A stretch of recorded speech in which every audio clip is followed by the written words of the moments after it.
Well, good evening, racing fans. Welcome to racing action from Grand River Raceway for this wonderful Wednesday evening. Our first dash will go to post in approximately 20 minutes. It's a little bit cooler here in Elora this evening, but still a beautiful blue sky with some little white fluffies overhead. The track listed as fast, and as always, the announcer is listed as slow. Let's get a look at the changes on this evening's card of racing. Note in race number 1. Number 6, Money All Day. Shoe change steel to aluminum shoes up front. That is race 1, 6, Money All Day. Steel to aluminum shoes up front. Races 2 through 5 have no changes. No changes races 2 through 5.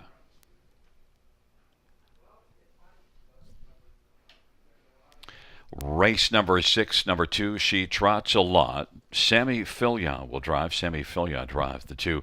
Scratched is number 3, Star Hairdresser. Race 6, scratch number 3, Star Hairdresser, cut from the 6th race. Race 7, no changes. No changes, race 7.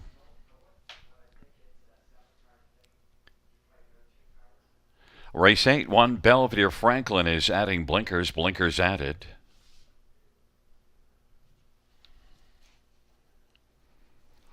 And race number 9, we have scratches of 7, JG's Pal, and 9, PL Quinella. 7 and 9 in a row. 4, Fantastic MVP, open bridle to blinkers. Once again, reviewing races 1 and 2. Race 1 starts the early daily double. And number 6, Money All Day, steel to aluminum shoes up front. And in the second race, second half of the early double, there are no changes. In fact, no changes races 2 through 5. It is now 15 minutes to post time, and time to welcome in my co-host and handicapping expert, live from the Big Palace over there in Margaritaville. How are things today? Oh, I'm glad to see you're not wasting away in Margaritaville. Yeah, no, we're doing just fine here at the Palace in Margaritaville, Gary, and it's a wonderful Wednesday. But a short week for us, right? We don't race on Friday night this week, so we are dark, everyone, on Friday night. Keep that in mind. So this is going to finish off the week here at the River on this wonderful Wednesday night. But huge weekend ahead in horse racing in general. Friday is going to be the King's Plate now, right? So I'm excited. I'm going to head back to Woodbine again for the King's Plate. Hopefully the weather's better. It's supposed to be much better this time around. Got washed away last Saturday. On Saturday afternoon, the Balanced Image final goes at Hanover Raceway. Saturday night is supersized card at Mohawk Park. I think 13 dashes. The Peaceful Way, the Wellwood, all kinds of Grand Circuit action. Sunday, I'm going to Leamington. I'm going to be hosting their card on Sunday alongside Nathan Bain. We're going to pay tribute to Robert McIntosh. There's going to be the Bob McIntosh Memorial Pace as well. So I'm excited about that. So really, again, racing action this week ends here tonight on Wednesday at the River. We'll be back in action on Monday, but really just kind of kickstarting what's going to be a real busy rest of the week and weekend in horse racing in general here in Canada and especially in Ontario. So excited about that. But tonight, 9 dashes on the card, 7 on the trot. A higher degree of difficulty, I think, when we have that many on the trot, and that can lead to bigger payouts. We've got a lot of youngsters on the card as well, and experienced trotters. Those can also help maybe get some value plays down throughout the card. But I think there's definitely some angles to play tonight. Not sure. We didn't have all that much success. I didn't anyways on Monday. Gary sure did. He was picking winners left, right, and center. We're going to try to rebound tonight, and I've got a couple of value players, a couple singles in those multi-leg wagers as well. And, of course, one of my favorite wagers right at the start of the card, the early pick 5 with that guaranteed pool of $5,000, low takeout 15%. We'll come back, give you our suggested wagers for that sequence at about 8 minutes to post.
Just about 8 minutes to post for the opening dash here at Grand River Raceway on a wonderful Wednesday. Again, it is our final card of the week, back in action on Monday night. So this time we usually take a look at the early pick five, a guaranteed pool, $5,000, low takeout, 15%.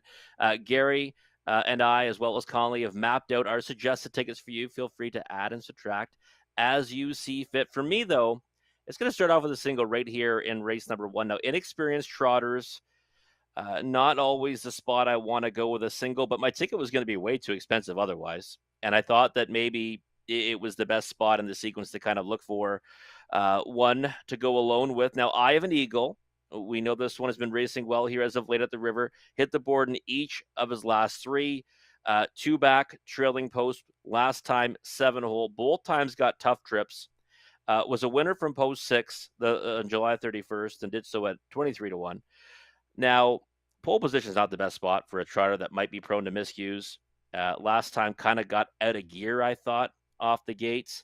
And then, kind of just got away fifth and then came first over for a long way before finishing third. I'm just hoping he can mind his manners. I think he can get the better of this group. And we've got Gaming Queen on here. We know she is a nice trotter in her own right, but she's a bit camera shy, right? We've seen that from her. So I think I have an Eagles, the one you want to go alone with here. Likely be odds on, I think, to kick off the card. The one, I have an Eagle in the first race. 1, 3, and 6 in race number 2. Condition claiming event on the pace. One of the 2 pace races we have on the card. Those are the 3 I want to be involved with. Ultimate Twix might go forward off the gate and be able to make the lead this time around a little easier. Give me a Corona, I think. Good effort last time. Able to build on that and clean a diamond, getting down a little bit in class. Got to respect her chances. Race 3. 2 and 5. Chip happened. Long way in the lead last time. Just got beat by TriStar Carmen. I thought Cadabra Kaboom, though, raced deceptively well last time out. Needed a flat line as well, so this time around might be handled more aggressively. Too deep in race number 3 with the 2 and 5. 1, 2, and 7 in race 4. I love Happy Nays. I went with that one again on top, the 2. I just think that, the race might shape up for him. He's also versatile. He can go forward off the gate. He can also race from off the pace or take air on the outside. But I think you also have to have DA Magic Mike with rail control. Might see that one really push out of there. And the 7, Better on Ice, made the lead from that same starting spot last time and only got beat by Smart Thinking, who was plunging down in class. So 1, 2, and 7 for me in race 4. Now, race 5, that's kind of, to me, the X factor in this sequence, because you've got 2-year-olds, non-winners of 1 on the trot. You've got a lot of unknown quantities. You've got also many that have made breaks, maybe even several breaks so far in their career. I'm going to go 1, 3, 5, and 6. We got a first-time starter there with Taro Sealster, Barbie Station.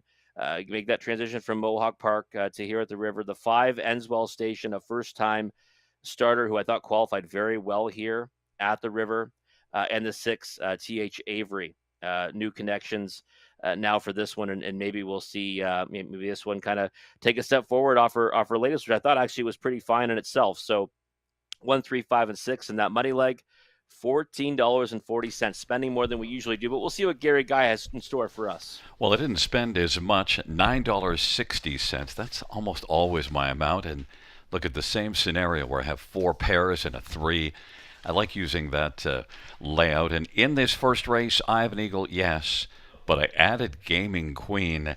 And, I have an Eagle's got to show me getting off the gate a little bit. Field of 6, and I have an Eagle is the best in there. And Gaming Queen, winless, but came closer last time.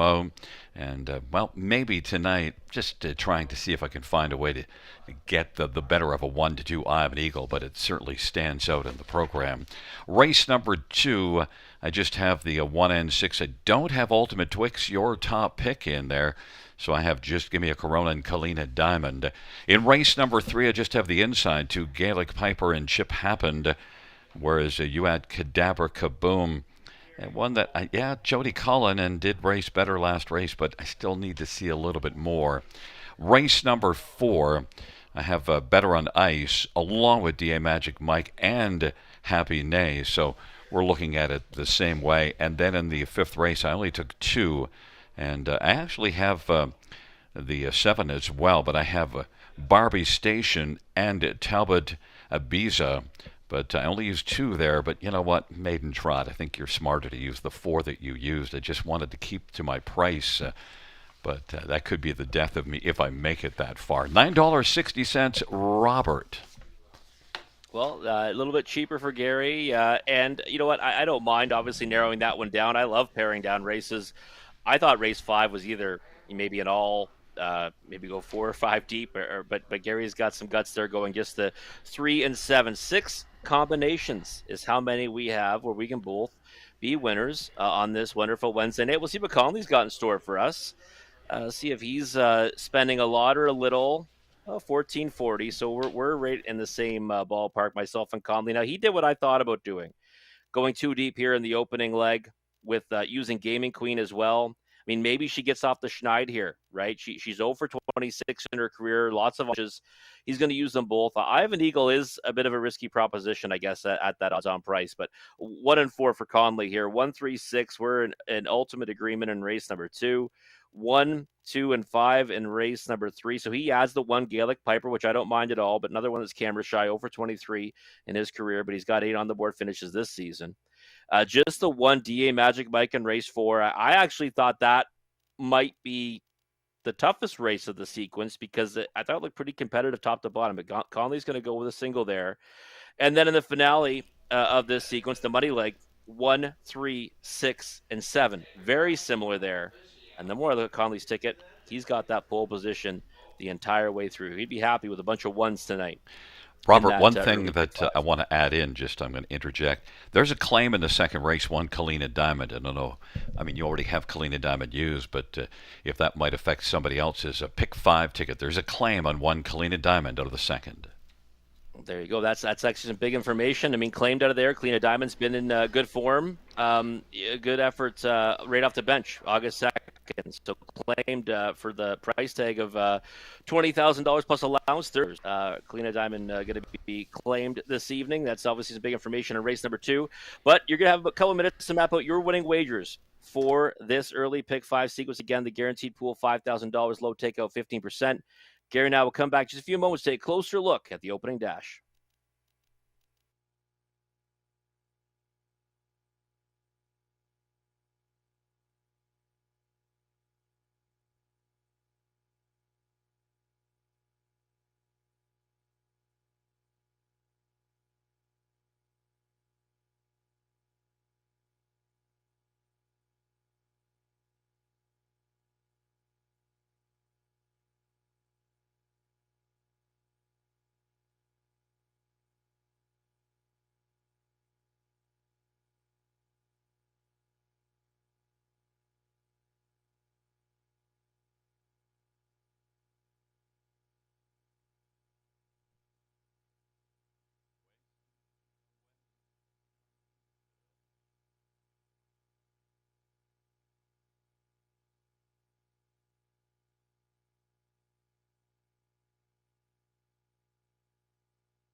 The field for race number 1 is on the track for the post break. 1 is Eye of an Eagle.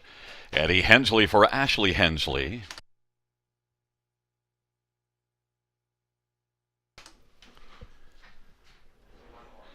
Number 2, Jeannie T. Louis Gregg for Vicky Gregg. There is number 3, Massive Tattoo. Bruce Richardson for John Holding and Morley Bosworth.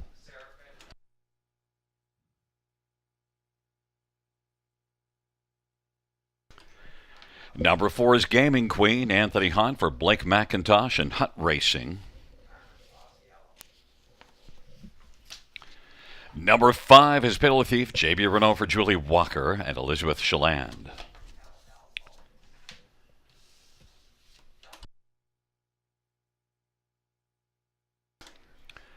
And number 6 is Money All Day, Jason Ryan for Sandy Lawrence. And there goes my pension stables and Colin Davis. Field of 6, race number 1. Let's get a look at this field. And, well, right away, we need to start with number 1.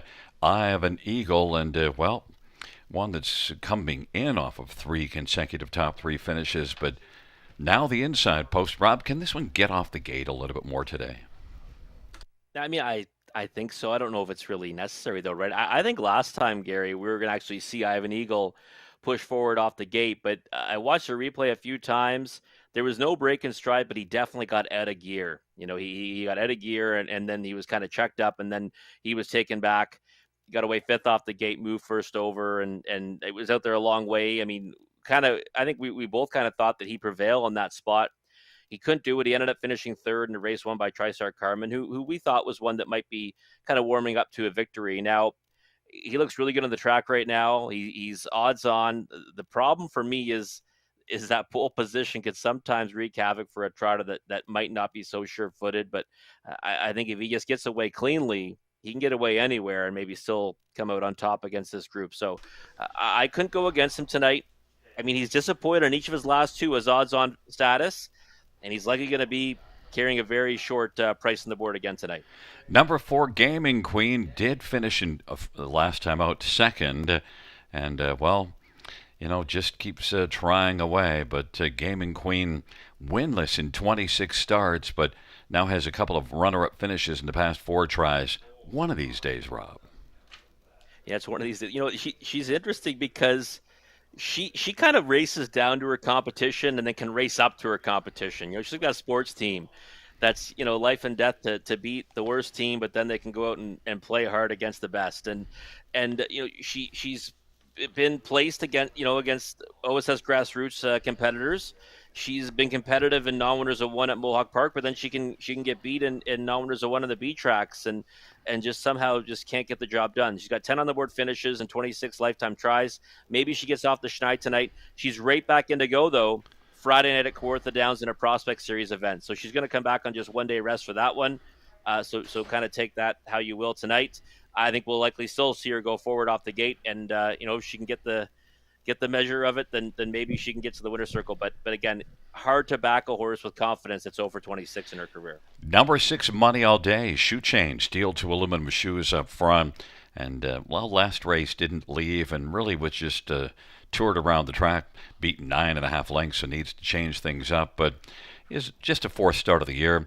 And, well, Jason Ryan's been on a heater of late, so maybe Money All Day. What do you think of the shoe chain, steel to aluminum shoes up front? I'm looking for more speed, I think, and I always like any kind of shoeing change when you're looking for a horse that's now, you know, recently changed barns and has done, you know, some pretty good things in the past, and now might be looking to see, you know, what Money All Day can do. So it's going to be second start for Sandy Lawrence. Last time out, got away 6th off the gate, didn't really, you know, make a move at all, but was at a pace disadvantage obviously throughout in that one. Needed a flat line.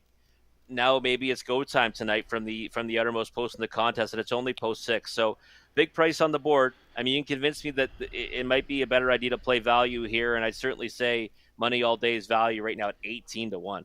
Number 5, Pillow Thief, is not offering value, and it is just the first start of the year. And 4-1, so no sleeper value for Pillow Thief. But, well, Julie Walker, she's certainly been putting up some decent numbers.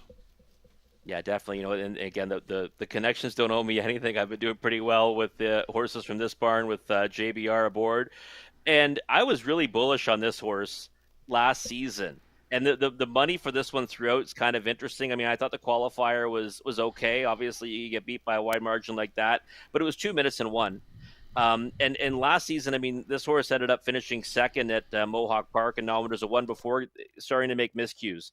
And before that, was doing really well on the B tracks, including a third in the Prospect Series. So I think Pillow Thief's obviously one of those outsiders in here. I do think that you're right, though. No value at 4-1. I'd want a bigger price than that. And a quick thought on Genie T. It was really good winning at about 10-1 in the middle of July, but since then has really not been that great. Yeah, we were on board on that occasion at 9-1. Had been turning in some good efforts leading up to that victory. Since then, you see the miscue, and then just a couple, I guess, so-so efforts. So certainly has the goods to be competitive with this group, but I think she might be up against tonight against the likes of Ivan Eagle and the ones we already talked about. Well, Ivan Eagle is 4-5 on the board. It's Ivan Eagle and Genie T on the inside. Massive Tattoo, Gaming Queen to the outside, Pillow Thief, and Money All Day. It's a field of six. It's race number 1 on a wonderful Wednesday at the river. Field 4, race number 1 is in the backstretch, gathering speed, approaching the start. Number 6, Money All Day, is still a few lengths off the gate. And the field is at the start of the rough, and Gaming Queen is game early. Massive Tattoo, Ivan Eagle on the inside, now is racing position to third, and is 3 lengths from the front. Then it is Genie T, Pillow Thief, and trailing is Money All Day, and Gaming Queen has the lead for Anthony Hahn. Massive Tattoo second. Ivan Eagle doesn't want to sit on the inside third, is going to press on towards the front. Ivan Eagle and Eddie Hensley looking to storm up on the outside. It is Hurricane Hensley and Ivan Eagle on the inside. Gaming Queen, they race off the turn. They head up towards us, and 29-4 opening quarter. Massive Tattoo is on the inside. Third is Ivan Eagle, is trying to clear to the front. Ivan Eagle wants to get in before the turn and was able to do so in front of Gaming Queen. Massive Tattoo, Genie T. Now Money All Day moves on the outside, and Pillow Thief on the inside. Up at 29-4 opening quarter, they head up to the half, and it is Ivan Eagle, even money in the board, who's got the lead, and Gaming Queen is racing second, 2 1/4 from the front. Massive Tattoo is third. Money All Day to the outside. Now is looking to take fourth from Genie T, and sixth is Pillow Thief. It is Ivan Eagle and Gaming Queen. They have separation on the rest of the field, that pair, of a 59-3 halftime and a 29-4 second split as well. It is Ivan Eagle, Gaming Queen, and now Massive Tattoo on the inside. It's a bit closer, and Money All Day has come from last to come on and take over third, but Ivan Eagle now leads it by about 2.5 or 3. Gaming Queen second, Massive Tattoo third, Money All Day, Genie T, and Pillow Thief, and they turn for home, and Ivan Eagle is cruising. Ivan Eagle and Gaming Queen on down the stretch. Round they come. Ivan Eagle and Hurricane Hensley is just going to relax to the finish now. Has this one sewn up. Ivan Eagle, Gaming Queen. Then coming on to finish third was Pillow Thief, and Massive Tattoo fourth. 2 minutes flat off that 129 4 3/4, and Ivan Eagle, Robert, made it look pretty easy. They did make it look easy and went up to even money. I mean, I thought we'd see odds on for Ivan Eagle tonight. So all those who wanted to take back the value from disappointing as that status in each of his last two got a little more on the win end than I kind of expected. But you know what? You don't have to. Again, he didn't have to really push out of there off the gate, and get the lead right away. The move was just to kind of get away off the switch and get away cleanly, and then kind of move to the lead in the early stages. And Gaming Queen obviously more than happy to release that one to the front and then do what she's been very good at doing, which is finish second. I mean, by a bit of a margin too. I have an Eagle, but Gaming Queen again, another solid effort to pick up the play spot. But yeah, there was no doubt who the best was in here, and I think we both thought, Gary, if he goes out there and minds his manners, it was going to be a foregone conclusion. Yeah, and he did get off the gate well enough and then made that move, so he didn't have to come sweeping from off the pace, which has kind of been his problem. Although last time out, at least he came first up and grinded, but was tired from that move. Didn't have to have a tiring type of move, and in fact, equal splits, 29-4, 29-4, and then another. The fractions were nice and even all the way around. Yeah, they certainly were. I mean, it was one of those ones where you could just see he was moving well into the stretch. I mean, probably just he drifted off a little bit, but he's also a horse that's still learning the ropes, right? Just the seventh start of his career tonight, second victory. Again, I thought it was a real solid effort overall. Pillow Thief, though, we'll put that one on the watch list for next time. Took a lot of support throughout. Kind of had no help from the outside flow and was moving really nicely to be third there. So that one goes right to the top of my watch list, anyways. It's a 1-4-5-3 top four, and coming back in front of us is the winner of race number one. It's One Eye of an Eagle, a 3-year-old Archangel Black Colt, owned by Ashley and Ed Hensley. Ashley Hensley is the trainer. Hurricane Hensley, the winning drive. He rocked him like a hurricane. It's the second win this year for Eye of an Eagle, 2 minutes flat.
First race payouts: 1 Eye of an Eagle, 410, 260, and 210.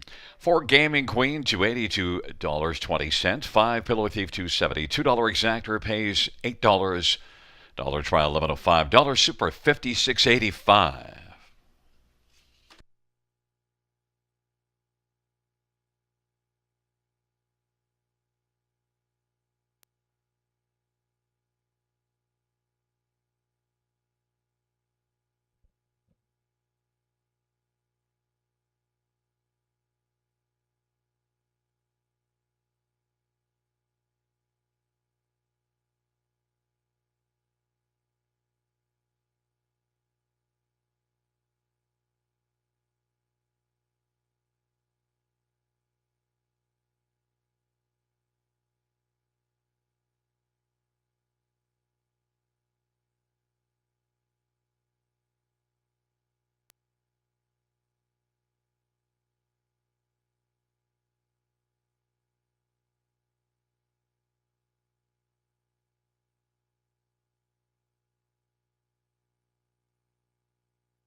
The first race, order of finish from the top down, 154236. That's 154236 in the bottom.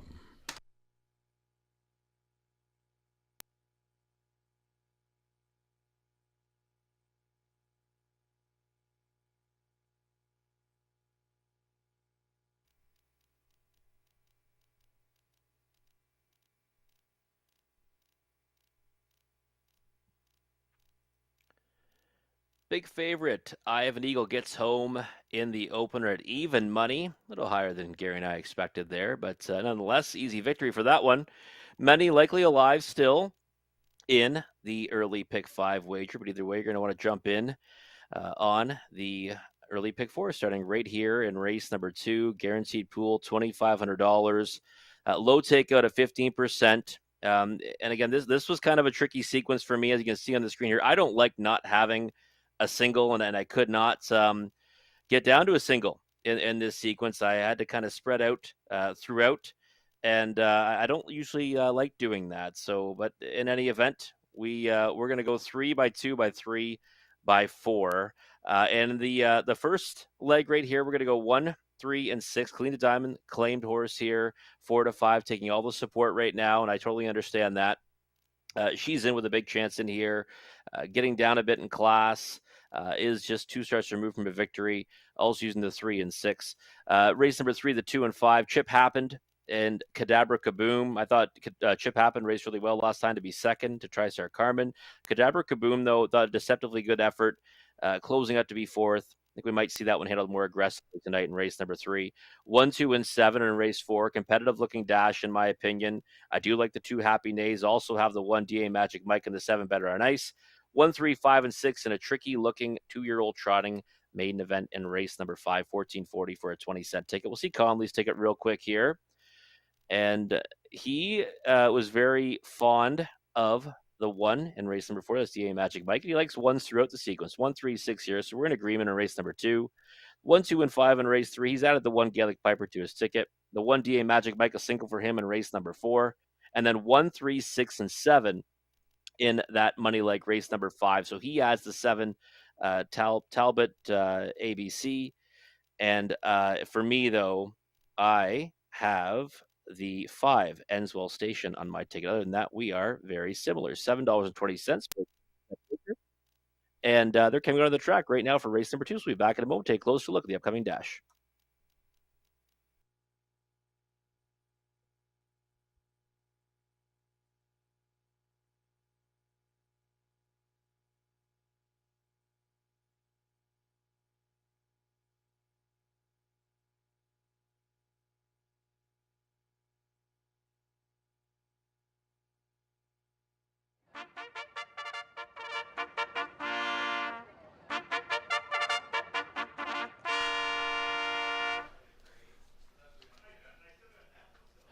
Field for the second. On parade 1, Kalina Diamond, Scott Quilliver, Gary Mahan, and Kimberly Mahan, and Kenton McKean. Number 2 is Full of Personality, Sammy Filion for Ashley Lenvoy and Gino Toscani.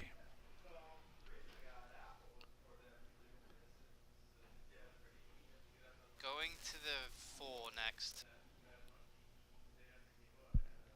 4 is Black to Reality, Jay Harris for Paul Reed and Nora Parks and James Grant.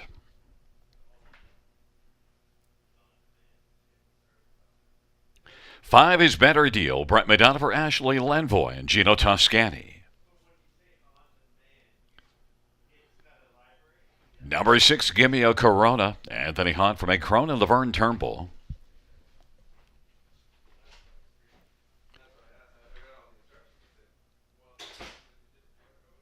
And there is 3 Ultimate Twix, Austin Sorry for Dean Nixon and Madonna Morrison. Well, we can stay right there with Ultimate Twix on camera, and it is your top pick, I believe, Rob. And Ultimate Twix, I certainly can understand why you would use this one. Maybe I was a little too harsh. My assessment of that final quarter last time out here, certainly not great. Yeah, I've always said about Ultimate Twix, Gary, that she's the type of horse that she needs to be forwardly placed, either front, 2-hole, but she can't really get taxed too much in doing so, and she got taxed pretty heavily last time, 26-1. Tough early fractions for this one. And you look further down the page, that victory, 27-4, 57-4. She's good to go. She wins with ease. But in her last two, wasn't able to secure the lead. And when she did get the lead last time, she'd already been spent. So Ultimate Twix, I think she looks good on the track right now. She's a horse, again, that, when she can get things relatively her own way on the engine, she's very dangerous. I think it's a possibility in here. Good draw for her in post 3. I think it's the right kind of group for her to get the better of, and 8-1 certainly the right price right now. I'm absolutely shocked at the 8-1 price. I can't see it holding above 5-1, but we'll see. But number 6, Gimme a Corona, is one that raced better last race, and I thought was showing a little more gameness, and maybe could build off of that. And it was a good overall mile too, of 53-2. So maybe Gimme a Corona is sitting on one. Yeah, we're in the exact same boat with this one. I think she's the type that can really build off that last effort. Thought she raced well to be third overall. And we've said it about her. She has not been consistent this year, right? She does have 12 on the board finishes and 24 tries. Last year, though, 13 top 2 finishes and 19 starts. Have not seen that consistency from her this season, but I thought last time out was a good effort, and she's got a victory here just 4 starts ago. So I think she's not a bad number right now at 5-2. I thought that she actually would go off as the favorite in here. I think maybe the fact that Kalina Diamond is claimed is swaying some of the action, but wouldn't be surprised to see her go off closer to that status come post time. Kalina Diamond was good earlier in the year and then kind of had fallen off a little bit, but August the 2nd rebounded here with a strong effort against lesser foes, then moved up and was in a little too tough, but now kind of in between those two spots, and last race was okay, but now it's a better post, but the claim, that makes a difference, right? Certainly makes a difference. I mean, there's no tomorrow for the current connections. And the thing is with Kalina Diamond, she's always raced well or picked up chunks or come close to it when she's in for a tag. And her first start off the bench, so she missed a bit of time before that August 2nd victory. I mean, 54-2 after missing a bit of time. Then she had to step up to that middle condition class against Can't Get You Off My Mind, who was monstrous in 2 efforts here at the River. Then she got back to the condition claiming ranks, and I thought raced really well. I mean, that's a big back half of 56-1, and I thought she raced well to be 4th against Dangerous Curves, Ladysmith, and of course, Gimme a Corona. So I think we're going to see her put more into play tonight. Certainly will get activated sooner in the mile. I think 9-5 is a bit of an overreaction. I do think she's got a big chance in here, but I think she should be a higher number than that. Black to Reality is one that I'm not sure what to do with. I did end up using on the ticket because, those last 2 are against tougher and was good here in lesser spots before that. But Black to Reality, it doesn't have a ton of consistency on the year. No, she doesn't, but she's got that one angle going for her that I always like, right? Moving from those non-winners of X life classes or non-winners of X last 3 or 5 to a condition claiming race. And she's going to carry that price tag now. Pop-up series last time, I mean, we know what Yoda Queen would do to this group. She got beat a wide margin to that one, but obviously this is a much softer spot for her. Third, Kira Sealster at Georgian Downs, 3 back, and she was a winner in non-winners of 1 right here at the River earlier in June. So I think she fits in with this group. I just think that this race kind of came up a little bit tougher than it might have usually done, and that might be what makes it tricky on her. But definitely an intriguing angle for me. And the price at 7-1 is not that bad. But Ultimate Twix holding right now at 6-1. I mean, I think 4-1 and above is a overlay on the 3 Ultimate Twix. Better deal is taking 4-1 money, and I'm a little surprised at that. But Ashley Lenvoy, and look, this is one that kind of fell off, but you do see some good lines further down the page. Yeah, she might be able to bounce back in here. You get a decent post to work from. She's kind of versatile in her racing style. Not sure what the trip looks like tonight. I would agree, though. Probably a bit of an overbet at 7-2. I don't think she's without a chance in here. I think it's a pretty, competitive group overall, Gary. Well, you're still sitting at 5-1 on Ultimate Twix, and I've got Kalina Diamond. I have Gimme Corona as a co-favorite with Kalina Diamond 9-5. It's a field of 6. They're into the backstretch, nearing the start. And the field for the second race, all in position. Field for the second race. He's at the start of the rough, and blasting out is Ultimate Twix, along with Black to Reality. Ultimate Twix on the inside, Better Deal on the outside, then Black to Reality now. Kalina Diamond and Gimme a Corona, and Full of Personality. Better Deal is able to come on and grab the lead. Better Deal at 5-1. Ultimate Twix is 8-1 on the board, fills the pocket right now. Gimme a Corona is quickly bursting onto the scene on the outside, and Black to Reality is racing fourth. Kalina Diamond is back there in fifth in front of Full of Personality, and now Ultimate Twix took out. Ultimate Twix surged up to get to the front, and Gimme a Corona now is battling first over. It is Ultimate Twix, Gimme a Corona dueling. Better Deal on the inside is racing in the pocket, and now Gimme a Corona wants to stride up and try to clear before the turn. Gimme a Corona is on the outside. Gimme a Corona was able to clear and is now in front a length and a half. Ultimate Twix is racing second. Better Deal is third. Kalina Diamond is now left to venture first over and is about 3 off the lead, but getting closer. Better Deal is on the inside racing fourth. Then it is back to Black to Reality, and Full of Personality on the outside now has moved up a spot as Black to Reality is back to trailing the field. Gimme a Corona at 7-5 has the lead off of 56-4 halftime, and it is Gimme a Corona. Ultimate Twix in the pocket. Kalina Diamond to the outside, a length and 3/4 from the front. Full of Personality a little bit closer, 3.5 off the leader. Then Better Deal and Black to Reality, but Gimme a Corona leads them to the top of the stretch off 3/4, 126. As the field turns for home, Gimme a Corona. Ultimate Twix looks alive in the pocket. Kalina Diamond is within striking distance. And then it is Better Deal and Full of Personality on down the stretch drive. Gimme a Corona. Gimme a Corona. Ultimate Twix up the inside. Gimme a Corona is digging in. Gimme a Corona. Kalina Diamond. Gimme a Corona wins it. Kalina Diamond was second. Then Better Deal and Full of Personality. Gimme a Corona. 154-4. Well, Rob, we said it might be sitting on a top effort, and we got the effort tonight. Yeah, it was. It definitely was. Gimme a Corona looks like she's back, trending back to her top form because handled aggressively tonight. I mean, so was Ultimate Twix. I mean, I certainly don't mind the trip that she got, all things considered. I mean, I wanted to see her blast off the wings of the gate. She did. Better Deal kind of threw a bit of a monkey wrench into things when she went forward too off the switch, and then Ultimate Twix was forced to make multiple moves in the early stages, and they certainly kicked it up in the second panel there. But Gimme a Corona, intent on having the lead, gets there and then just would not be denied the victory. Kalina Diamond first over a long way. We know that she's been able to kind of withstand that trip in the past, and she kind of just keeps on coming, but could not get to Gimme a Corona, who again, I think we're going to see her kind of maybe continue to do good things, maybe even move up the ladder, because when she gets good, Gary, she can take on better than these. Yeah, and actually when Ultimate Twix started to venture up the passing lane, I thought, well, maybe he might still have something left, but then quickly ran out of gas. Yeah, no, she's the type that you kind of need to have her on the engine, right? And she kind of swells up there. I knew it wasn't going to work out for her winning from there, even though she looked like she was alive. Thought maybe she'd be able to hold her position. She got a little bit tired late, but we'll look for more spots with her being lone speed, because I think that's well, I know that's the key with Ultimate Twix. It's a 6-1-5-2 top four, and coming back in front of us is number 6, Gimme a Corona. 4-year-old Control the Moment Bay Mare, owned by Laverne Turnbull, trained by Meg Crone. It's the 5th win this year, 18th lifetime. Gimme a Corona, 154-4.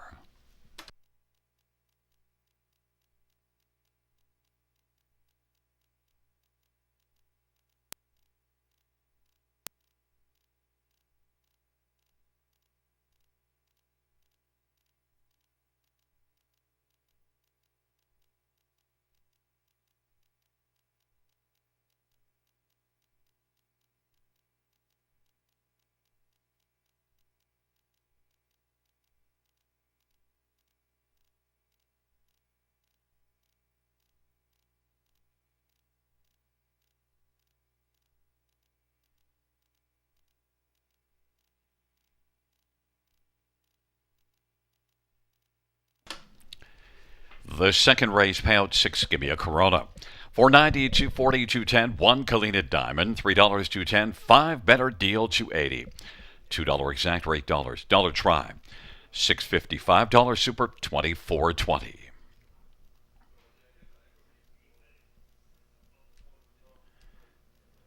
And the $2 double of 1 and 6, 880.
The second race order finish from the top down is at 245631. That's 245631.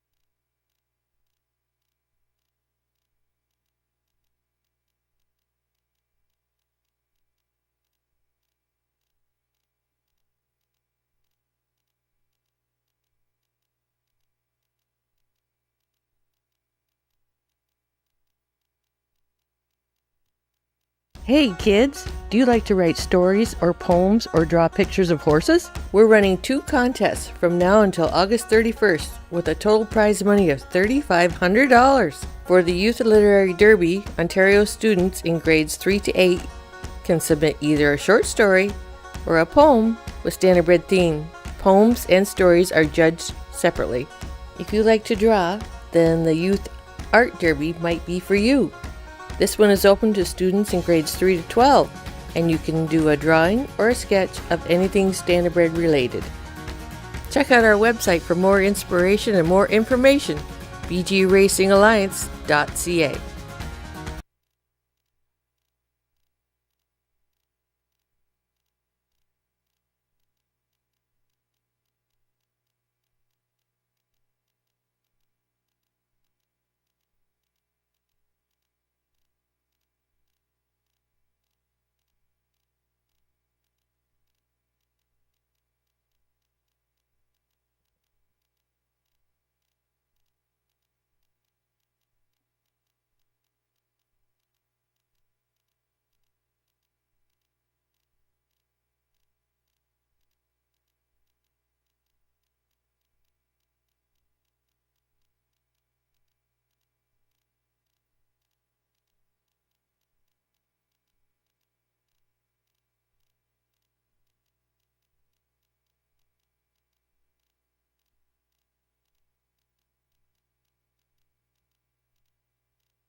Field for the third on parade. One is Gaelic Piper. Jason Ryan for John Yake and Jordan McGrail and Deborah McGrail and also Bethany Craig.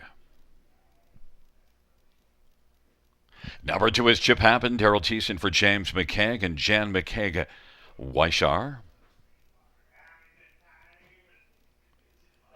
And number 3 is Quill. Matthew Bax drives and trains for Bax Stable and Gaelic Stable and Don Allenson.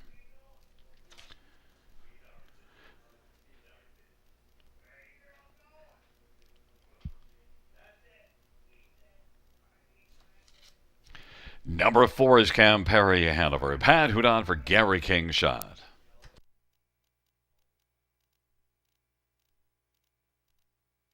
Five is Cadaver Kaboom. Travis Cullen for Jody Cullen and Tammy Aspen and Marie Nielsen.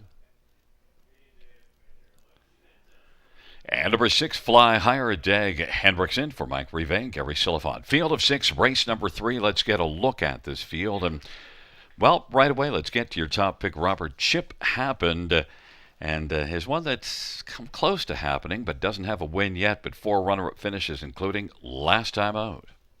Yeah, 3 of his last 4 runner-ups, and he's hit the board in every single one of those efforts. And it was one that I was toying around with August 7th at a big price, and first over a long way to Orly's Shadow before having to settle for third. Then last time out, went a long way in the engine before only getting picked up by a neck to TriStar Carmen in a race where Ivan Eagle was a heavy favorite, was 6-1. That diminishing price though, 37-1, 6-1, 6-5, and you're probably not going to get much higher than that number on him come post time. Not that he's raced really well in his recent outings, and he's gotten along particularly well with Daryl Thiessen. So we'll probably see him get pointed off the gate again tonight. Looks pretty good on the track right now, and I think he's a deserving favorite come post time. Number 5, Cadabra Kaboom. Well, sent up by Jody Cullen, and Cadabra Kaboom has had 4 kicks at the can without a top 3, but last race was better. Is it going to come forward into a top 3 tonight? I think so. I think maybe you could convince me that he's the value even on a win ticket, right? I put this horse in the multi-leg wagers, and I did because that last effort, deceptively good. I mean, was kind of sitting fourth, and then was fifth into the stretch, but kind of unleashed late, and he really picked it up when asked, and he finished fourth, and he was beat by more than 3 lengths at Time Will Twister. I just thought he was moving really well in the dying strides, and when you go back and look at his races, difficult post in his first 2, then makes a miscue, flat line to his credit now. I mean, I think if he goes out there and minds his manners, he might play a big factor here. Anything around 5 or 6-1 might be worth a poke. I wanted to take a shot on Gaelic Piper and maybe get a price over 23 in the win column, and look, that last race at Georgian in the Prospect Series, not good, but that's tougher. Was good here in the 2 previous starts. I'd like a lot more than 9-5. What's going on? Yeah, well, I actually thought he'd be second choice in the betting. Right now, he's the favorite, co-favorite, because his body of work, and I mean, his efforts here at the River, Gary, were all pretty good, right? I mean, you look at his starts here, and against this kind of level of racehorse, he's in the mix, and doing so against horses I think we'd be more than happy to back here. Vera Cruz, George of the Jungle, Ivan Eagle, those types. Last time out, Wheels of Blazin'. What would Wheels of Blazin' do to this group? I mean, it would be 1 to a large number if our parameter system allowed it, because he would lay over this field. So I think Gaelic Piper, in with a chance. Don't like that over 23 lifetime, but he has raced well throughout this season to get those 8 on the board finishes. Then I thought for sure you'd be on Campari Hanover for 4th because your good buddy Pat Hudon, and you saw Pat laughing his way through the post spray, but no, to heck with friendship, you went with 3 Quill. Yeah, I went with the 3 Quill, who's the 2-year-old in the group, and Campari Hanover. I mean, I think is not without a chance to get a piece of it in here, and you're right. I am good friends with Pat Hudon and love to see him do good things out there. But Quill, just a horse that is obviously coming here to face a softer group. I don't like facing older horses, as a 2-year-old, but grassroots gold, grassroots has had trouble staying flat. So maybe softer competition is the idea here. And that will help him kind of get that flat line under his belt, which he kind of desperately needs right now. So I could put him in the win position. I saw he's kind of taken support at times. He's plunged down to favoritism quite a few times throughout the betting. I think he can get a piece of it in here, but I couldn't put him on top. And a quick thought about Campari Hanover. Actually did race reasonably well here last time. It tailed off a little bit in the late going, and this is one that does have a win at Hanover this year. And that win came against Chip Happen, and it did so by a pretty big margin, too. So there's that form reference, but I think Chip Happen's kind of evolved a lot since then, and maybe Campari Hanover hasn't really taken to the services outside of Hanover, and just had to settle for a couple smaller pieces here at the River. So I think, again, bottom end of the try and super, that's a possibility, but I think you get every bit of that 6-1 right now if you're betting to win. Well, you're on 2. Chip happened at 4-5, and now I've got a little more of a price on Gaelic Piper at 3-1. Although I'd love to see Pat Hudon win and have him laughing his way back to the winner's circle with you, not on him. That'd be great. Gaelic Piper, Chip Happen, Quill, Campari Hanover, Cadabra Kaboom, and Fly Higher. It's a field of 6 for race number 3. They're moving into the backstretch.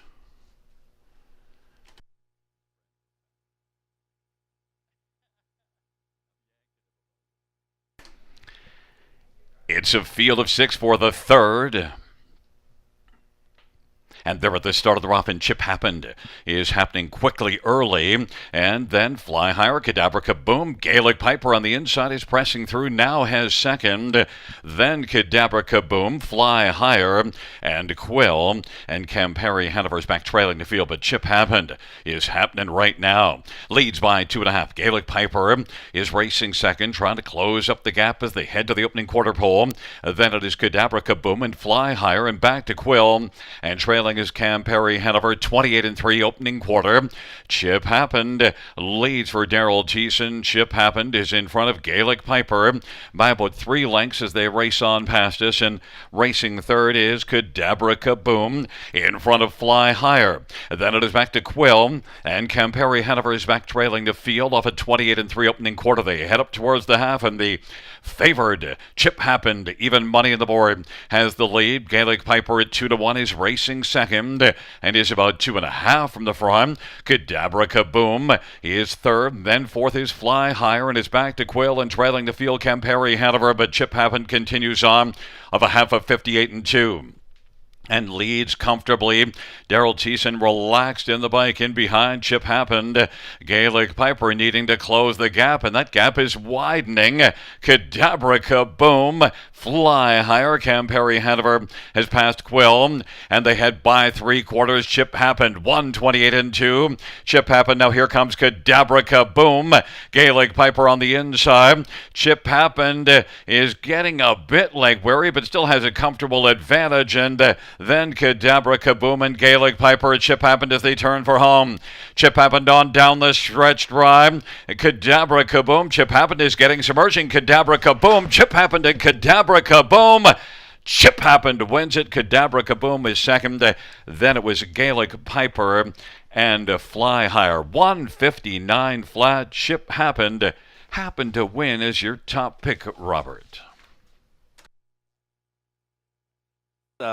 Kind of freewheeling throughout, which is obviously going to help any horse, especially one that last time went a long way in the lead, then got picked up in the dying strides. I thought raced fantastic against TriStar Carmen last time out in defeat, but the horse that probably wanted for the multis, Gary, was obviously Cadabra Kaboom, one that I was kind of fond of tonight underneath, and I went too deep in here with the 2 and 5, and that was the effort I was looking for from Cadabra Kaboom. I knew off the gate we're going to see probably him put into play, to kind of see what they've got with this horse tonight for Team Cullen, and got away third, left out well off the gate, got away third. And then I liked the fact that, he gave this horse every chance, moved to the outside and kind of got into him in the late stages when Chip Happened got leg weary. But there was no getting to that leader this time around. But I think we might be able to back this horse again next time. Cadabra Kaboom, nice price of 6-1 to round at the exacta. Yeah, and Gaelic Piper finishing third, and Fly Higher, who just came on to pick up that 4th place finish. But really, Chip Happened was able to get that early lead. Gate speed's all important. We saw it here last time out. Tired, but this time kept it going and now has that first lifetime victory.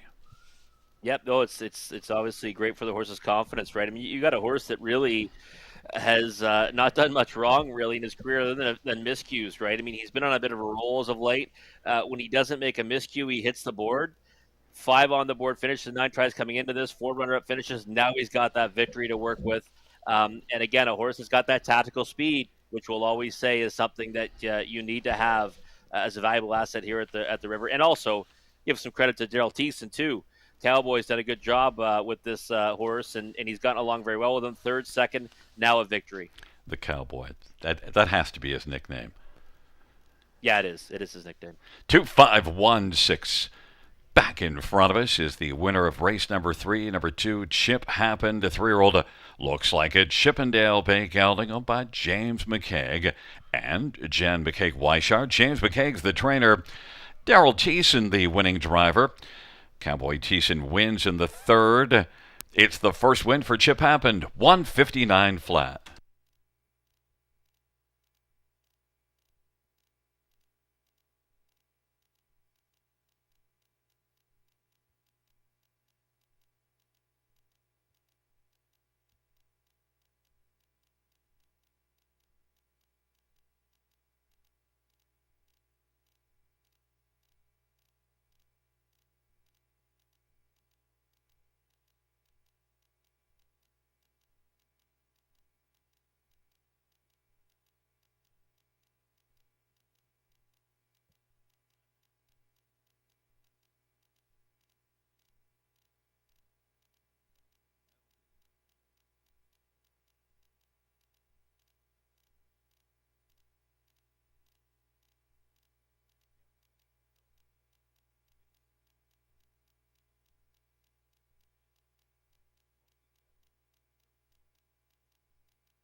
Third race payouts to Chip Happen. $4.10, $3, $2.20, 5 Cadabra Kaboom, $5, $3.10, 1 Gaelic Piper, $2.10, $2 Exactor, $19.10. Dollar Try, $16.05. Dollar Super, $58.75.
The third race, order finish from the top down, 315624. That's 315624 on the bottom.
Field 4, race number 4 is on the track for the post parade. And number 1 is DA Magic Mike, Daryl Thiessen for Gary Murner and Alan Guthrie, numbered company. Number 2 is Happy Days, Jay Harris for Derek Anderson and Russ Gorley. Number 3 is Valentino of Lita, Jason Ryan for Ben Hollingsworth and Mike Goldberg. 4 is Easily the Best, Phil Houdon for Matt Dupuis and Rick Heeman. 5 is Wizard of Bots, Travis Cullen for Kevin Botts.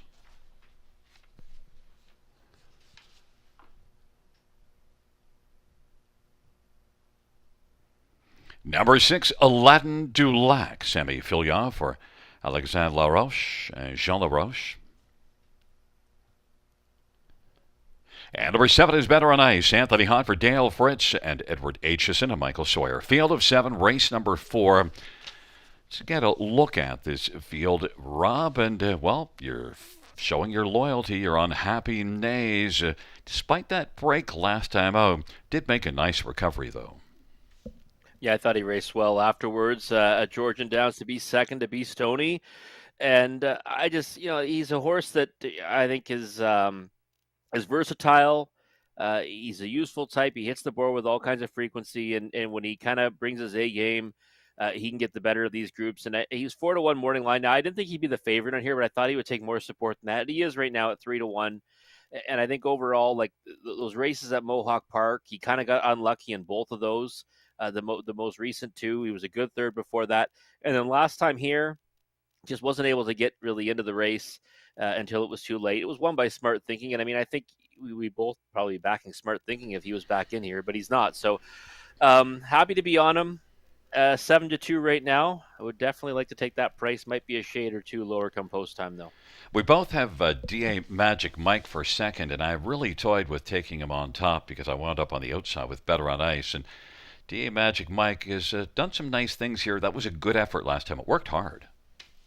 It was, yeah. He definitely worked hard and did a lot of the road work on the outside for one like Smart Thinking, who ended up, further back in the outer flow, came around them, and I mean, kind of won with ease, right? But that was a huge drop in class for that rival on that occasion.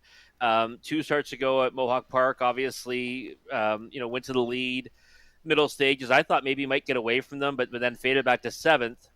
We've seen this horse do good things on the engine here, but he's also shown that he doesn't need to have the front end to be effective. But I think the game plan tonight, when you're pole position, you're going to be off as a likely favorite. You're probably going to want to push out of there, right? And Daryl Thiessen, we just saw him win on the front end. So I think we'll see a DA Magic Mike activated early. 3-2 for me. I mean, that's too short of a number for me to back on anyone in this group. And I think he'll likely be that price, maybe a touch higher or lower come post time. Number 7, Better on Ice. I was willing to go right back to Better on Ice. Had post 7 last time out, blasted to the front, and almost got there, but did get caught. And yet I'm going to come right back. I would have liked a little more than 5-2, but I still think he's capable of being better than this field. Tough post.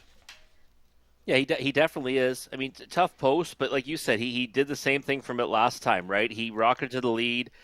He took a lot of heat in that race. I mean, throughout. I mean, it was kind of legit fractions throughout before Smart Thinking came around him, and he only got picked up by less than a length at the wire to a horse that I'd probably be jumping on this time around if they were back in here. So I think Better on Ice is a front end possibility even from that post 7, and maybe the lineup is something like 7-1 off the switch, and then we'll see DA Magic might try to come back around them. But I think the game plan has to be to go forward again for Better on Ice. That's his only path to glory. And 5-2, about the price I expected, but you're right. I'd want to get a point or 2 higher if I was betting him to win. Number 6, Aladdin du Lac at 18-1 is interesting because there was nothing lacking in his efforts here, and then he went to Mohawk. It was okay, but the last race wasn't great there, but he could really enjoy coming back here. Yeah, and I'm willing to toss the last one because it's post 9. You get away 9th off the gate. and it's a race that 27-4 to the quarter. What chance does he have of getting back into the race? And he's not that type of horse, anyways. He's a horse that needs to get forwardly placed to kind of be effective. And last time here at the River, what did he do? He beat a similar group to this one, and before that was second, by a neck. Obviously, with that success, they tried him at Mohawk Park, and he had a few fourths before that eighth place finish. But other than that, the form is pretty good on Aladdin Dulac. So 19-1. I mean, that's an outrageous price. I'll be perfectly honest, and I might even bet a few bucks to win on because I think that's a monstrous overlay. And a quick final thought on easily the best, one that was good here earlier in the meet. Yeah, he was racing very well earlier in the meet here. I thought last time looked very dangerous on cover at 7-1. He got passed from behind by Smart Thinking. So I think easily the best is an exotic play here, but I couldn't get there on the top end of it. I think he needs to show more. He's kind of fallen off a bit since those really strong efforts. Well, you've got two Happy Nays and is holding at a decent price. Well, now just dropped to 2-1. And, I'm on 7 Better on Ice, who's now 5-2, has moved up.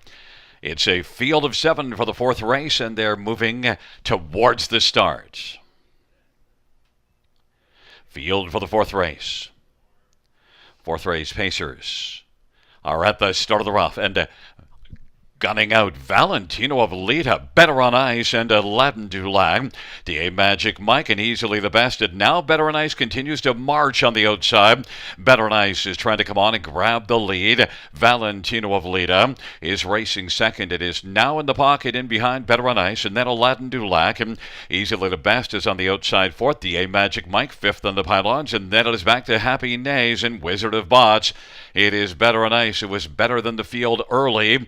27-1, solid quarter. Would like to pick up a breather, but working on the outside, easily the best is coming first over. And on the inside, third, Valentino of Lita. DA Magic Mike is up and into the flow already, and Aladdin Dulac. And then Happy Nays now is third over, racing sixth on the outside. And then it is back to Wizard of Bots of a 27-1 opening quarter as they work their way into the backstretch. Better on Ice at 7-2 on the boards, got the lead.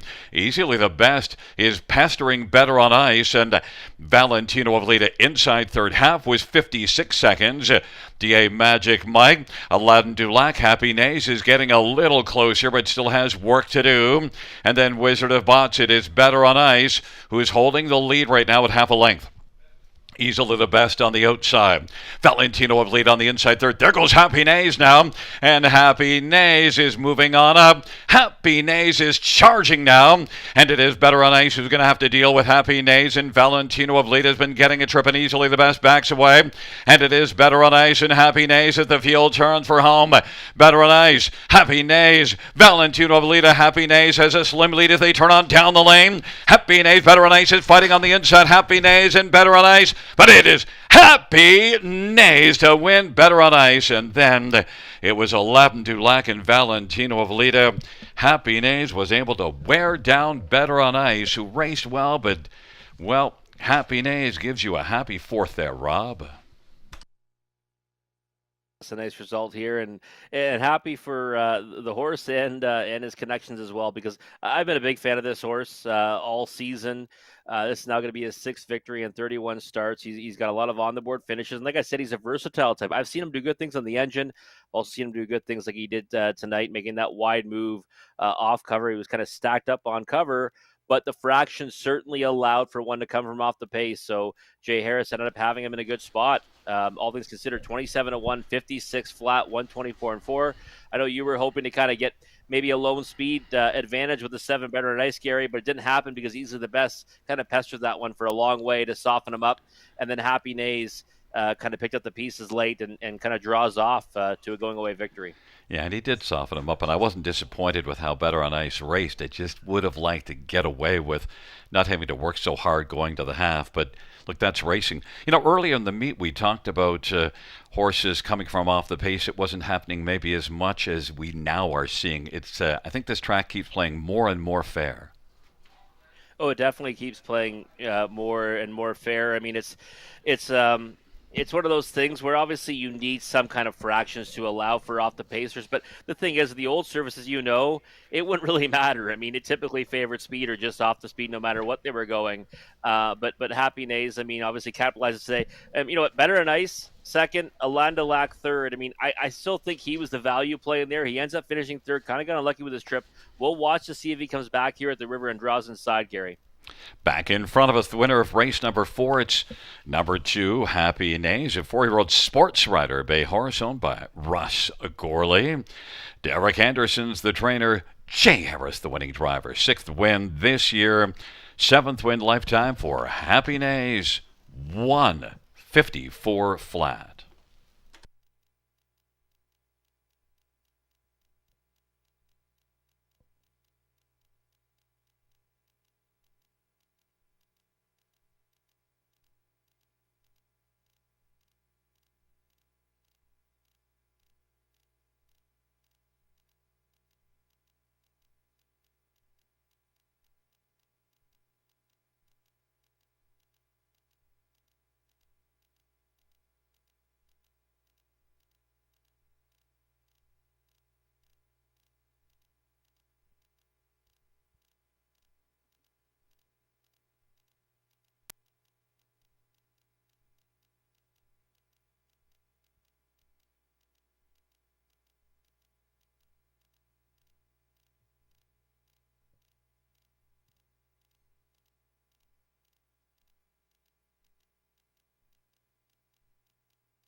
The 4th race payouts to Happy Nays.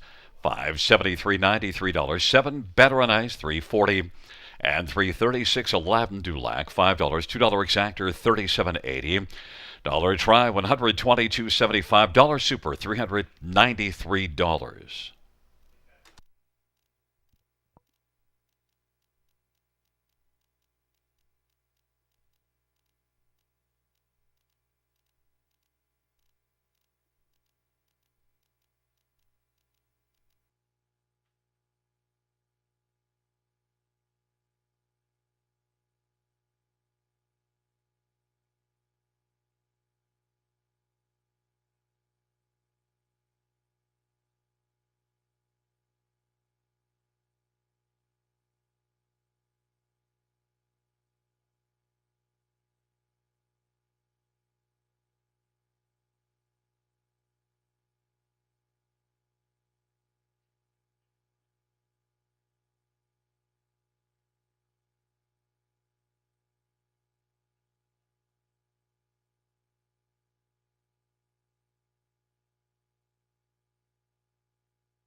Fourth race order finish from the top, 6147532. That's 6147532 on the bottom.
Love horse racing?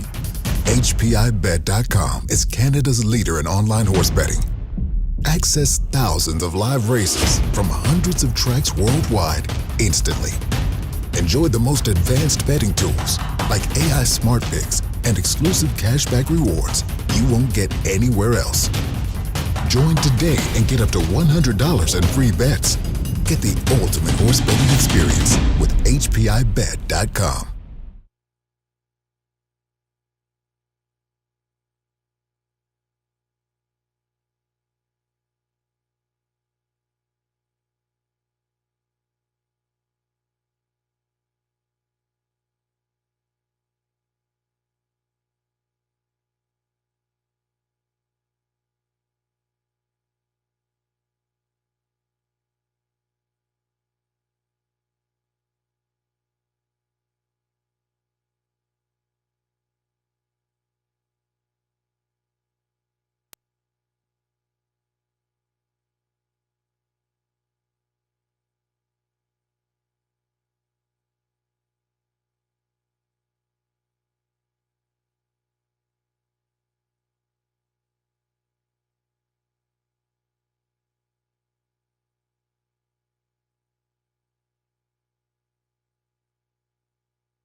Field for the fifth race on Post Parade. 1, Taro Sealster, Brent McDonough for Matt Dupuis and Keith Castle.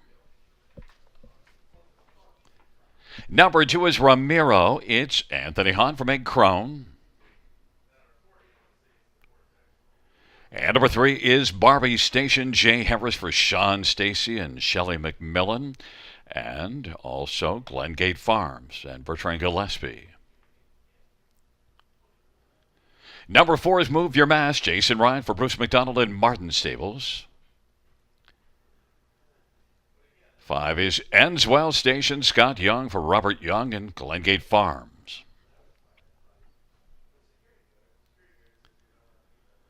Number 6 is T.H. Avery. It's Scott Kohler for Randy Parrish.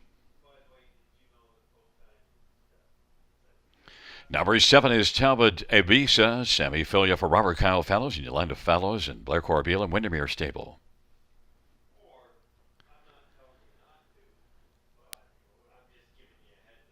Number 8 is Kama. It's Chris Rogers driving and training for Lori and Richard Ferguson. 9 is Trick Serve. Matthew Bax drives and trains for Bax Stable and the Cavalier Stable and Ken Bax and Gaelic Stables. Field of 9, race number 5. Let's get a look at this field. And Rob 5, Enswell Station has been taking a ton of money. Fans are banking on things ending well for this Muscle Hill filly. And look at the yearling price, $90,000 yearling. Yep, $90,000 yearling, and I love the qualifier. I really did. I couldn't really side against her, even though I do think that this race is probably a lot more competitive than the odds board is showing us right now. Wouldn't be surprised to see her price also kind of creep up come post time, but she's the heavy favorite in the multi-legs as well. So she sat second throughout, just followed. But you know what I love about that qualifier, Gary? Those consecutive faster quarters, home in 29-2, and I thought she had lots left in the tank. Macedonia is one that we would be more than happy to back against this group, and she was almost within 2 lengths of that rival. So I think she deserved top billing here, and again, like you mentioned, a $90,000 yearling purchase. And then number 1, Taro Sealster, Brett McDonald for Matt Dupuis. Inside post, also a first-time starter. 2 qualifiers. I'm sure you saw them both. Yeah, I did. I watched both qualifiers, and this is a $25,000 yearling purchase, and also a sibling to Tesla Sealster, who has got, I think, about 140,000 made. But the thing is, that last qualifier, obviously get beat by a wide margin. Tough to really, gauge, what you think of it. But I thought it was kind of just well in hand of the wire. And to be honest, I was thinking of maybe going in this direction as a value play. Now, pole position, young trotter, not something I typically like, and 4-1 is probably the number you'd have to demand if you're going to play her to win. But I did think that the qualifier was much better than it looks on paper. Number 6, T.H. Avery's interesting because already had a good start here July the 24th. Scratched vet 6, so that didn't discourage you. It did discourage me, but also that's why you're getting 14-1.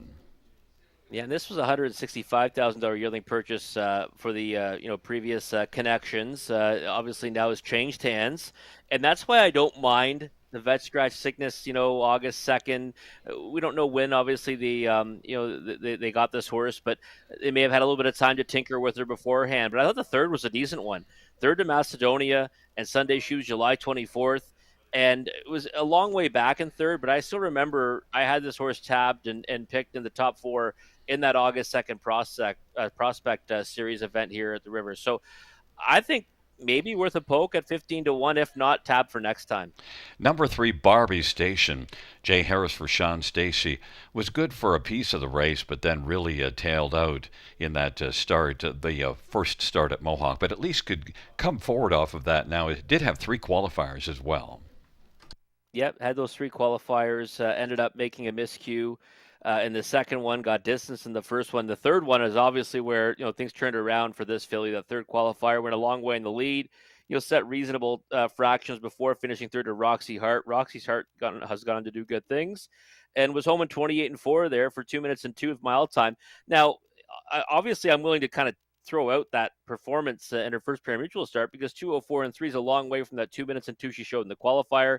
But she was forwardly placed at Mohawk Park and against obviously a tougher group than she faces tonight, in a $75,000 yearling purchase. So I think we could see her really transition nicely here to the river, and 6-1 is not a bad number on the board. And in that qualifier, she did come at 28-4 final quarter, so wasn't tiring at the finish. Actually, was better. So I'm banking on a bounce back. $75,000 yearling purchase. How about number 7, Talbot Abisa? Was racing in the grassroots the last couple, so that's an indication. Yep, I think this one's interesting. I got beat by a wide margin in all of her efforts, and that's what I kind of struggled with. But this is a big, obviously, drop down in class. Post 7 to work from. The X's too on the card are kind of worrisome for me. So I kind of did the same thing, a wait and see approach on this one. Didn't use the multi-leg wagers, and I think 5-1 is probably the price you have to demand. But I would bet this one probably off the start if you are playing her, just to make sure she's going to get away cleanly. Well, your 5 Enswell Station, 4-5 heavy favorite. I took a flyer on Barbie Station at 6-1. We'll see how it unfolds, but it's a field of 9, and it is race number 5 taking up their positions. Taro Sealster, Ramiro, Barbie Station to the inside. Move Your Mass and Enswell Station in the center to the outside. T.H. Avery, Talbot Abisa, and comma. Second tier Tricks Serve. Field of 9 trotters.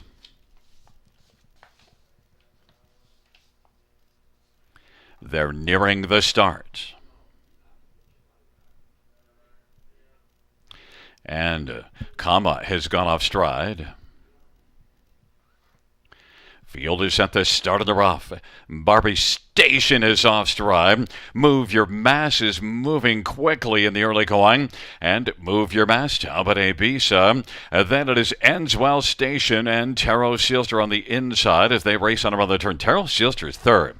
Enswell Station is fourth. Then Ramiro. Barbie Station is still on the run. Then Trick Serve. Back trailing is T.H. Avery. But Move Your Mass at 30-1 is moving that mass nicely right now. It is in front a length and a half. Talbot Abisa is right there plugged into the pocket position at 6-1 as they race off the turn coming towards us. Then Taro Sealster.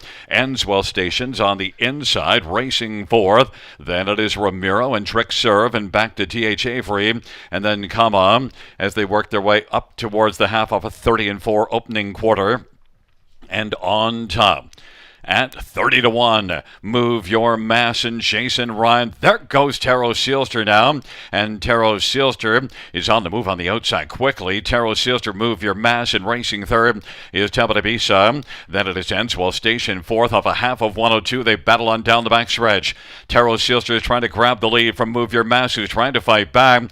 And it is Taro Sealster at 6-1. Move Your Mass, 30-1 long shot is hanging tough on the inside. And Talbot Abisa is within striking distance third. Then a gap of 4, Enswell Station, and back to Ramiro and Trick Serve, and now fighting back. Move Your Mass at 30-1 has reclaimed the lead. Move Your Mass, Taro Sealster, and now Talbot Abisa, 3/4, 131, and it is Move Your Mass and Taro Sealster, and Talbot Abisa. Enswell Station is fourth, but has a lot of work to do. They come on down the stretch drive, and Move Your Mass is continuing to move, and Move Your Mass with a massive victory at 30-1 and draws off to win it. Taro Sealster, Talbot Abisa, and Enswell Station, 2 minutes and 4/5. And well, Rob, I took a shot with a couple to go against the favorite, but I took the wrong one. Move Your Mass.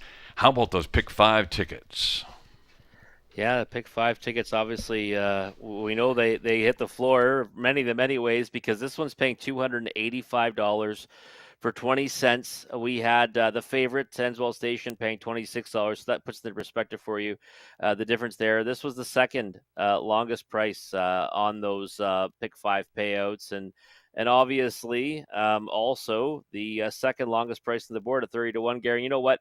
As soon as this one got to the front, and got away cleanly and went to the lead, I said, oh, this is going to be trouble, because we know these types of races, I mean, there's going to be horses that make miscues, and we're going to see that probably throughout the mile. These are all maiden trotters, 2-year-olds. and it's sometimes difficult just to get past the pace setter if they've shown any kind of ability at all. And this one, obviously an eighth and a seventh so far, but had never been put into play before. I couldn't find Move Your Mask tonight, but I certainly was fearful of this one the minute he touched down on the lead. And he had to really earn it too, because Taro Silster gave him a big tussle and fought right back, and then Move Your Mask still had enough left after that. I was hoping that maybe my 7L Talbot Ibiza might be able to come on with Move Your Mask being softened up. Yeah, he wasn't softened up. No, not at all. And I thought, Taro Sealster looked pretty good, and I thought might waltz right on by. That would have been a really good result for me, because that was the one that I told you I kind of was toying with as the upsetter there, and at 6-1 would have been a nice upset with the 3-5 Shed Enswell Station in here, but could not get past that pace setter. I mean, got almost, I think, close to half of the clear, and then just Move Your Mask punch back through, and at that point the race was pretty much over. It's just one of those races where, again, there could be a big price.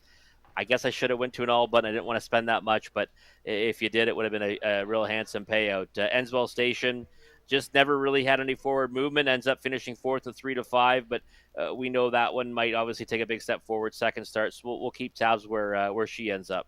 It's a 4-1-7-5-9 top five, and back in front of us, number 4, Move Your Mask, a 2-year-old muscle mass bake, owned by Martin, the stables of Loretto. Bruce McDonald, the trainer. Jason Ryan, the winning drive. Move Your Mask, 2 minutes, 4/5.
Fifth race payouts for Move Your Mask, 62.20, 25.29, 61. Taro Silster for 83.70. 7 Talbot Ibiza 380. $2 exactor 326.10. $1 try 619.70. $1 pick 3 130.30.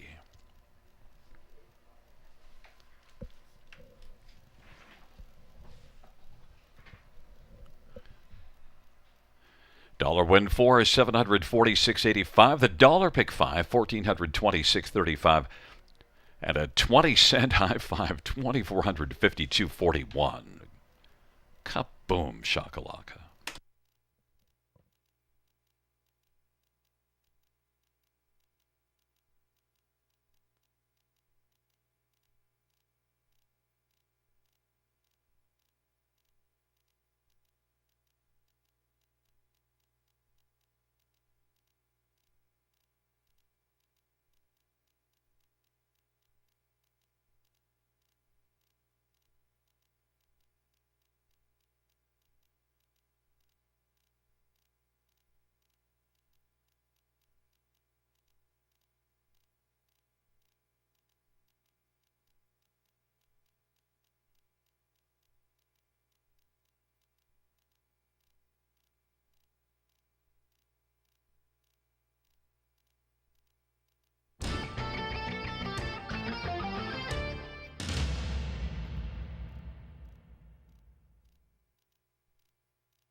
the fifth race. Order of finish from the top down, 269 147 385. That's 269 147 385 on the bottom.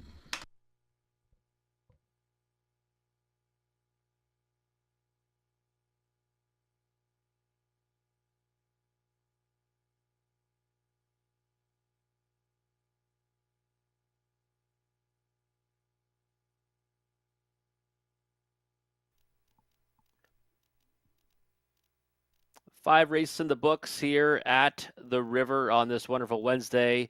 Just 9 dashes on the card.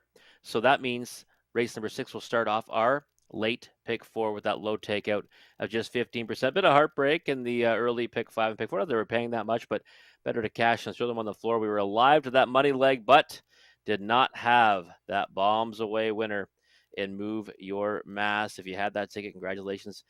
Certainly paid. Fantastic with what came in before it. But here we go. Late pick 4 sequence. And there's my ticket there. Starting off with a single, the 4 intuitive here. Best bet of the night for me. I thought last time raced really well. Closing up in a race won by Hilarious Archie. Needed a flat line off that miscue at Mohawk Park, August the 2nd. And now you get back on a regular rotation. And I saw this horse doing very good things at Hiawatha before, making the trek to Mohawk Park and then now to here at Grand River. So I'm happy to put this one on top and make it my best bet status. I thought we get a little bit of value, which we are getting right now. 1, 3, and 4 in race number 7. Showed Holiday, Go Have Fun, and Ancient Wall. Race 8, just the 2 and 5. Laterna Danilo, who I am very fond of tonight as well. Second start, the Jay Harris will be aboard. Was a winner last time at Hanover. Archangel's Gliding, I think, is worth a using there too. Thought raced decent last time to be 4th. And might be able to continue to go forward tonight here. And then race 9 made obviously a little easier with the scratches of a couple of big-time contenders in there. 7 and 9 are both out, so I'm down to just the 1 and the 8. Am I Radical last time? Fantastic in victory. Big-time double-up candidate, but mass money merits respect. The problem is obviously that post 7 now. It was post 8, now it's post 7. Still tricky. So I give the edge to Am I Radical, but mass money obviously merits respect, and they're 1 and 8 for me in that finale. $2.40 for a 20-cent ticket. We'll see what Conley has queued up for us in this late pick 4 sequence. And he's spending a little bit more, $9.60, and it's because he's spreading out here in the opening leg, right? 2, 4, 5, and 6. So he has intuitive, but he's using everyone but the one quick fix here. So he's going pretty deep here in the opening leg. 1 and 3 in race 7. So 2 of the 3 that I'm using there. Race number 8, the 4 and 5. He's got Fastnet Rock along with Archangel's Gliding. I'm very fond of the 2 Laterna Danilo there. Hopefully she can double up. And on the engine, I hope as well in race number 8. And then 1, 5, and 8 in that finale. He's adding All-Star Goldie, who's intriguing, coming back off some time, back-to-back scratches, decent qualifier, strong record this year. I decided maybe watch that one first time back off the bench, but I see what he's doing there using the 1, 5, and 8. $9.60 for 20 cents for Conley's ticket. Again, just moments away from the start of this late pick 4. Low takeout 15%. Gary and I will come back in a few moments to take a closer look at the upcoming dash after the post parade.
field for race number 6 on parade.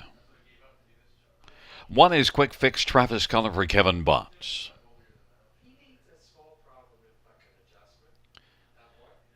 And number 2 is She Trots a Lot, semi-filia for Paul Walker and Keith Coulter. 3 is Scratch. 4 is Intuitive, Scott Gulliver, Dennis Morrissey, and Deanna D'Ambrosio, and Dr. David James Pedden. 5 is Electric Jane, Anthony Hahn for Chantel Mitchell and Bill Elliott. And number 6, Vera Cruz, Scott Young for Timothy Cherwaco and Gary Green. It's a field of 5, race number 6. Let's get a look at this field, and we'll start with number 4, Intuitive. Well, gets a better post. Last time out was pretty competitive from post 7, and that was a nice bounce back because that break 2 starts ago at Mohawk. So now Intuitive, who's done some nice things this year, could be in a good spot. Your top choice sits at 3-1. Probably could drop from there. Maybe. I hope not. I hope we see around 3-1 on the Intuitive here because it was, I mean, the line's kind of a hidden one, Gary. Last time out, post 7, got away 5th, kind of, waited for the stretch drive, and then when it was unleashed, couldn't get there, but certainly made a good account of herself. And I saw a lot of her at Hiawatha and saw her do really good things, and she can kind of race with a variety of different trip scenarios. She can race from off the pace. She can also race first overtake air, and when she gets to the front, she's pretty strong. So I love her chances tonight. I thought last time she was finishing best of all, flatline to her credit back on a regular rotation. I'm really loving her chances here. I'd like to get 3-1 though. I think she should be around that price, if not a shade higher. It's interesting, the tote board right now, that it tells you that the fans can't decide who they like in here, and there's no one that they don't like at all. Number 5, Electric Jane, my second choice, your second choice, and one that 5 is off track. got just 1 win. We're going to skip Electric Jane just for a moment because left the track. How about number 2, She Trots a Lot? That's my top pick. And Steel to Aluminum Shoes up front was really good here July the 31st. Yeah, I actually made an amendment to my selections to use the 2 for second, Gary. I don't know. I guess I didn't send you that, but I did actually update them when I saw Sam Filion picked up the drive on She Trots a Lot. Just one switch, the 2 and the 5, second and third there. But yeah, I think that last time out took on gold competition. That's a real tough group. Willie Stone runs the winner. Now she was kind of tracking them pretty close in the pocket. Started losing ground, got a little bit fumbly gated at times before finishing 4th, beat by a wide margin, but obviously that's much tougher. Before that, she was on fire. She really was. July 31st, I mean, she absolutely crushed her competition in this class, and there's no reason why she couldn't come back with a similar effort tonight. I mean, that's very possible. I'm kind of all wrapped up in the 4 Intuitive here, but I do think that She Trots a Lot is the one to beat. And fill me in on Electric Jane. The last couple at Mohawk, not good, but a winner there, 3 back. Yeah, and I was fond of her that night that she was a winner 3 back. Obviously, she was just even money, but I thought she raced really well July 19th from off the pace. Then she scored on the engine from post 8 on that occasion, then made that break in stride. Last time out, obviously had some interference issues, got to the lead, and then wasn't really able to go with them. And that's kind of where I think that, she can go with, maybe be competitive with these tonight, but that's a non-winners of 2 at Mohawk, and I think that Intuitive actually – granted, it was against, the third place finish was against Phillies. Was a better effort than what we saw from Electric Jane. But I think she's capable, obviously, of winning in here with the right kind of trip. I just a little more wrapped up right now in the 4 Intuitive and the 2 She Trots a Lot. Number 6, Vera Cruz, is one we've loved a lot. Has 4 wins. Since moving up to non-winners at 2, it's a little heavier slogging, and it's had to work from tougher posts. This will be post 5. I wouldn't be surprised if Vera Cruz stepped forward and is a little bit better in this class now, because overall we've seen some nice stuff from him. We have from it's a competitive dash. It really is, top to bottom. It's a 5-horse field. But, I mean, I think every single one of these horses has a chance, under the right trip circumstances. And Vera Cruz, you're right, working from 7th in each of his last 2, just had too much work to do. This time around, the worst he can be is 5th off the gate. And obviously that's going to give him a better chance. No fast approaches in here either. So I think you've got to respect his chances. I have him pegged for fourth tonight, but that's just because, again, I really like Intuitive, and I think She Trots a Lot is one that merits respect. And Quick Fix is probably saying, hey guys, like, come on. I was second beaten a length last time out. I got the inside post position, and I got Travis Cullen sitting behind me. Don't I get to be talked about? Well, we should talk about him absolutely because it's a 5-horse field, and I think he's in the mix. I mean, pole position. Last time he was still coming forward at the wire. It wasn't like he just got an inside trip, got lucky, whatever. He was actually coming forward late. Didn't get to Hilarious Archie till after the wire, but only got beat a length at 45-1. I could see him, maybe sneaking onto the Trier Super. Well, it's a field of five. Quick Fix, and She Trots a Lot on the inside. In the center, Intuitive. And to the outside, Electric Jane, Vera Cruz. Field of five. Non-winners of two trot. Race number 6. They're in the backstretch. Gathering speed approaching the start.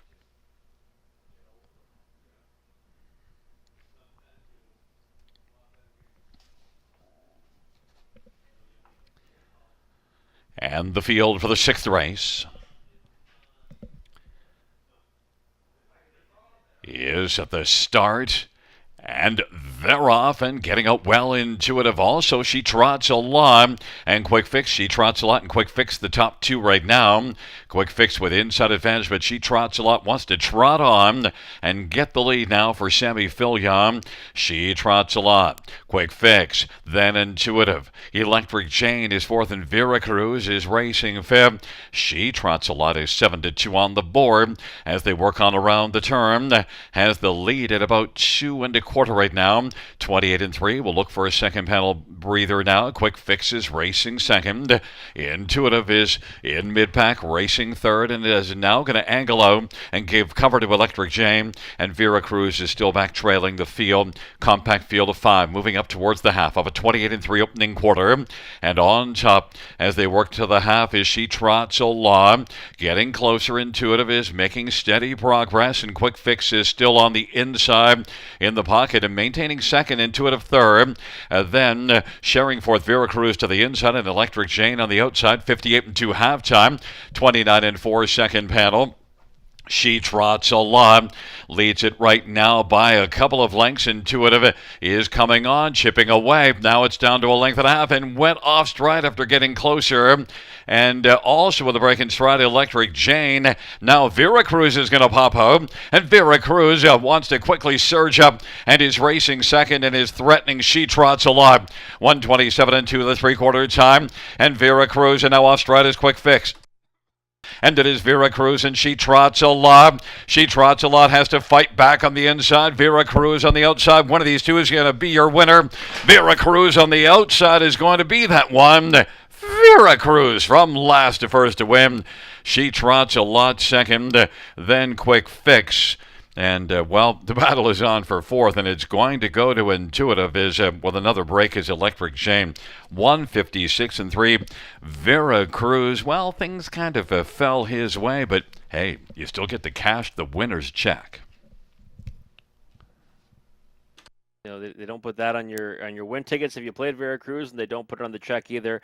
And look, I mean, was moving well late there. 56-3 is a pretty good mile time, and I thought She Trots a Lot was the one to beat, and he went past that one with ease. So for me, though, I thought Intuitive, again, I think she had lots of trot. The problem is she's just not very smooth tonight. I mean, you could see she was first over, kind of inching in. I think she was bound for good things, but the problem is that she just kind of was putting in steps every couple of strides until she finally rolled into a break. So if that stuff gets sorted out, I think she's going to be a really nice trotter, and you can come back to her. But yeah, it's unfortunate tonight she jumped it off, and then kind of caused that a chain reaction with Electric Jane. Yeah, the judges are reviewing the breaks on one Quick Fix for Intuitive and 5 Electric Jane. And there's Scotty Calder sitting pretty still with Vera Cruz. And yeah, you can say that it was kind of came his way. But also, as you mentioned, 56-3. He showed signs of improving into this class, and then 56-3, regardless, is a legit mile, and did have to take down She Trots a Lot, who did a bit of work earlier.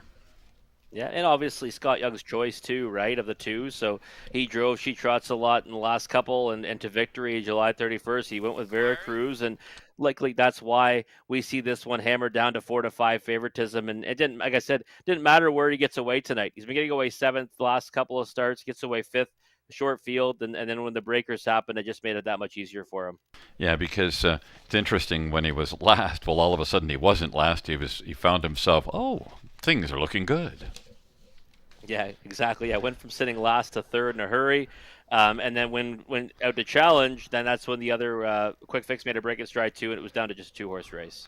And he was the one of those two. It's Veracruz back in front of us and fell down to 4-5 on the board. Took a late action.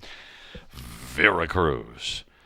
3-year-old father Patrick Brown gelding, owned by Gary Green and Timothy Cherwayko. Timothy, the trainer. Scott Young, the winning driver. Fifth win for Veracruz in just 10 season starts. Fifth win lifetime. Veracruz, 156-3, a new career best.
Fans note that number 4, Intuitive, who finished fourth, would be placed back to fifth for causing interference to 5, Electric Jane.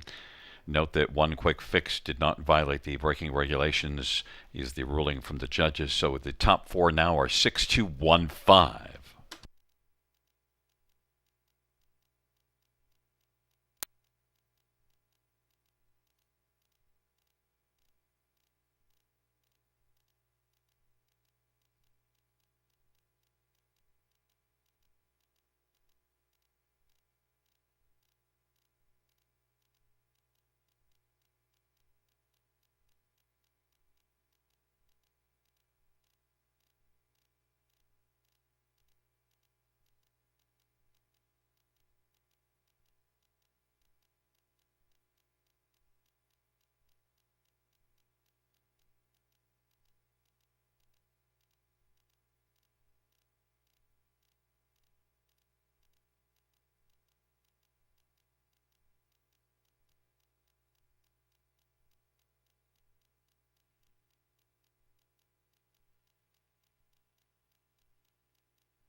Sixth race payout, 6 Veracruz.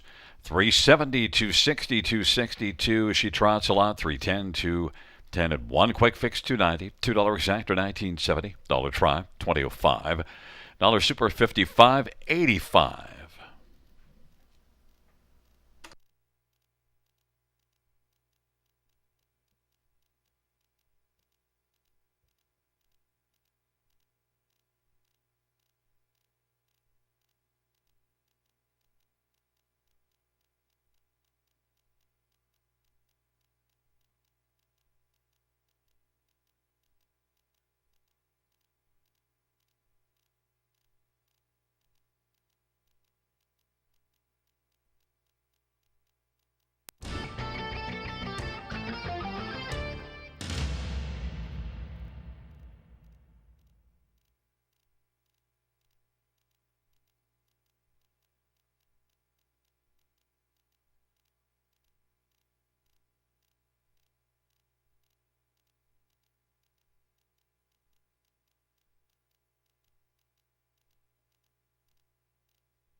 The sixth race, order finish from the top down, is a 3-2 scratch.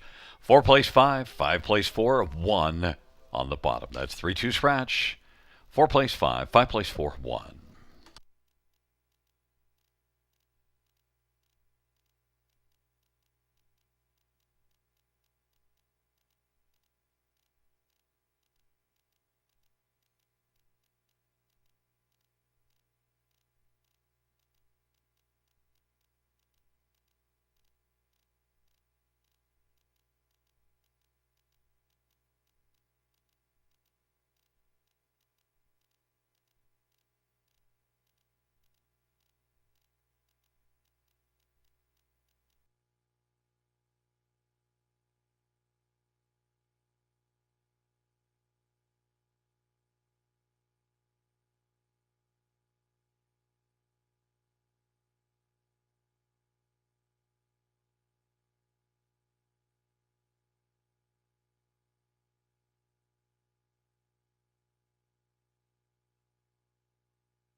Field for the 7th on Parade 1 showed Holiday. Travis Cullen for Dave Holiday and Caroline Holiday and Dr. Paul Rutherford.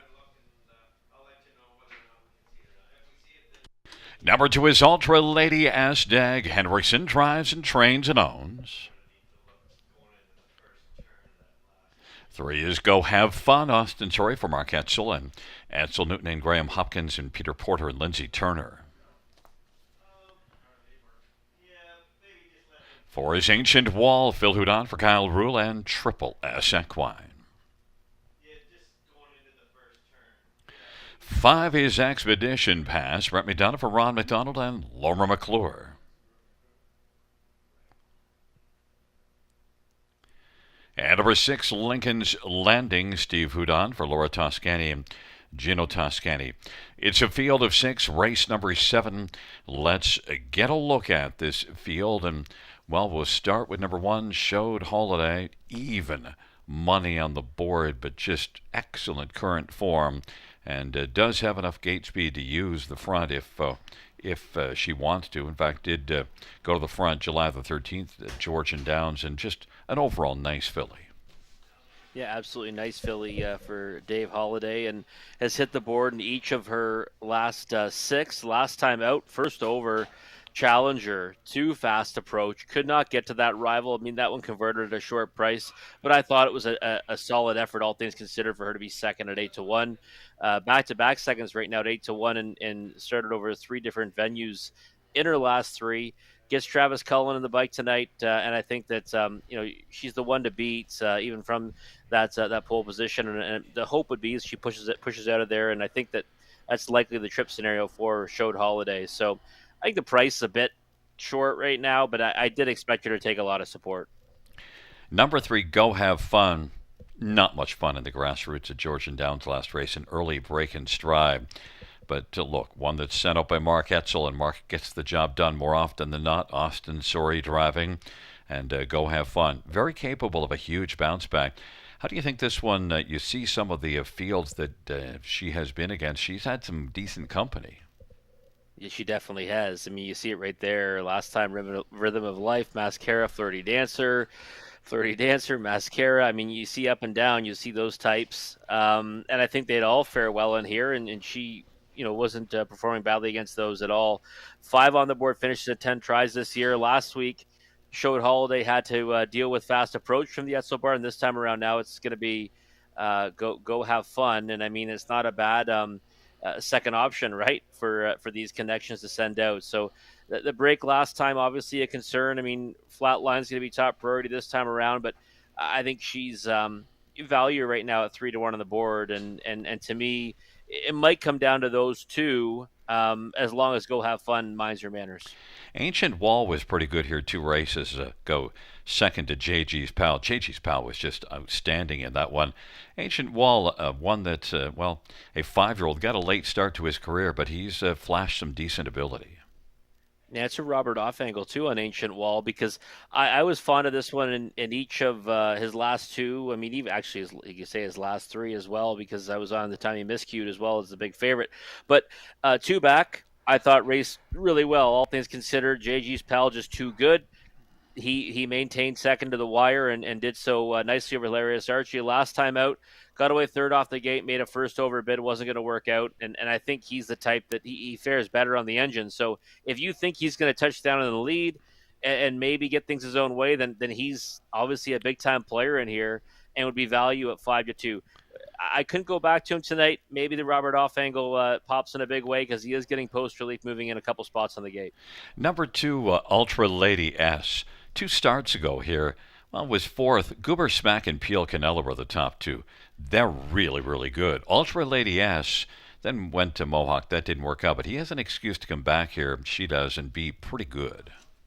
Yeah, she gets to, drop down off that line at, really off her last 2, right? Because we could say that Nolmer's a 2 race at Mohawk Park's tougher than this group, and certainly Nolmer's a 3 that she faced, like you mentioned, Goober, Smack, and Peel Quinella. We'd back either one of those against these, and has hit the board in each of her last 3 in this particular class. and managed to go all the way on the engine on July the 10th at a big number. This time she's not as big of a number on the board. She's 5-1, now 6-1, but she's one that you have to have in the exotics because she might be able to just land off the gate and maintain her position. And a thought on Expedition Pass, who comes in off of a win at Georgian. Intriguing option for me. I kind of toyed the idea with going there somewhere in the exotics, but I was just going to watch this time out. Hit the board in 3 of 5 this year, 4 of 6 last year, and obviously is got a victory last time, third start for trainer Ron McDonald. But I was going to watch him this time and see how he takes to the river. It's a field of 6 for race number 7. Showed Holiday and Ultra Lady S on the inside. Go Have Fun, Ancient Wall in the center, the outside Expedition Pass, and Lincoln's Landing. Field of 6, race number 7.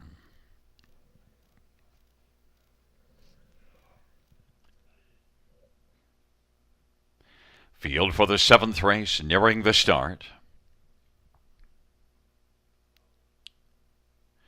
They're at the start of the rough, and Ancient Wall will blast. Also, Ultra Lady S.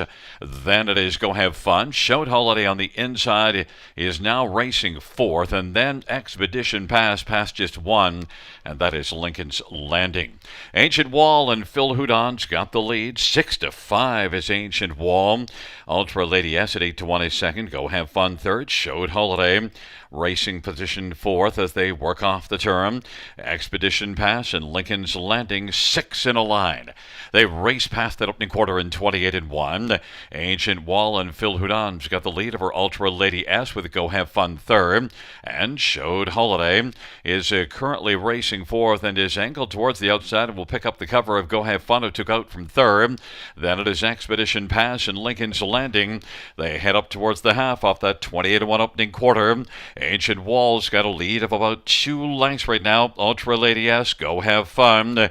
Showed Holiday is racing 4th, and then Expedition Pass and Lincoln's Landing.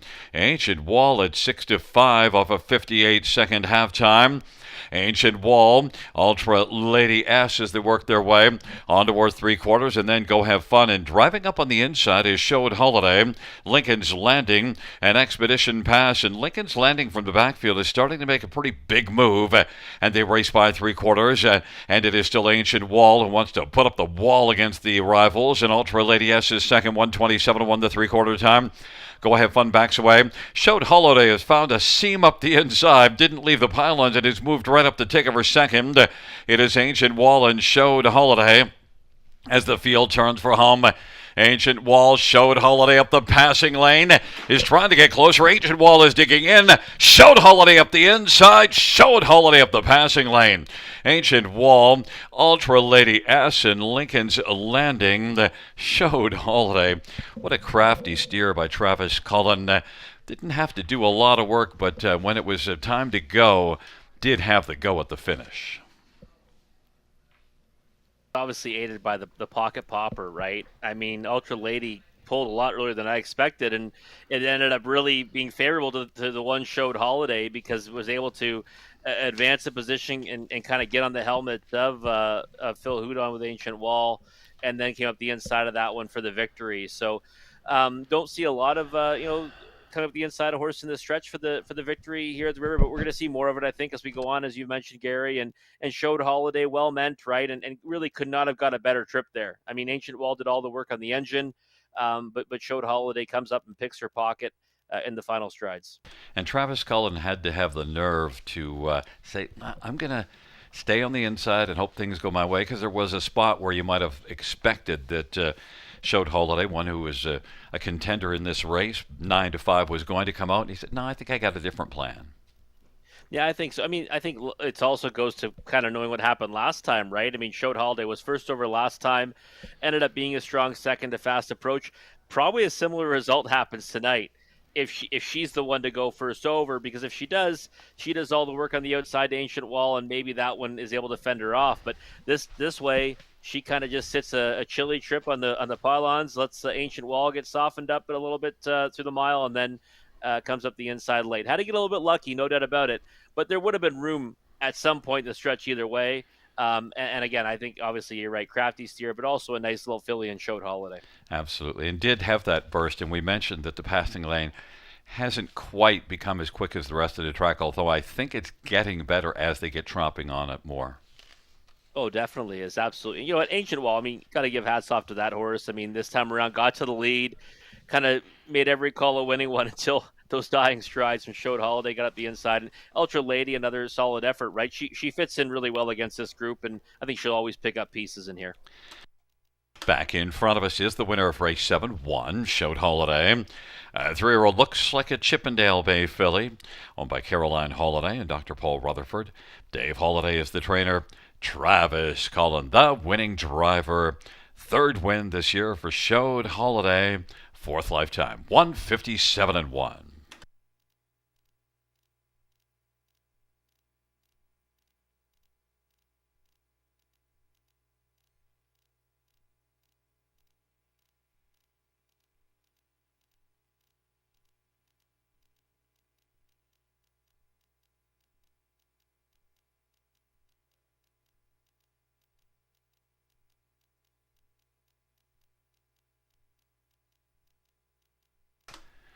The seventh race payouts, one Showed Holiday, 572.60, 230, 4 Ancient Wall, 270, 2 Ultra Lady S, 290, $2 exactor, $14.70 Tribe, $19.10 Super, 43.45.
Seventh race, or finish From the top, 135264. That's 135264 on the pot.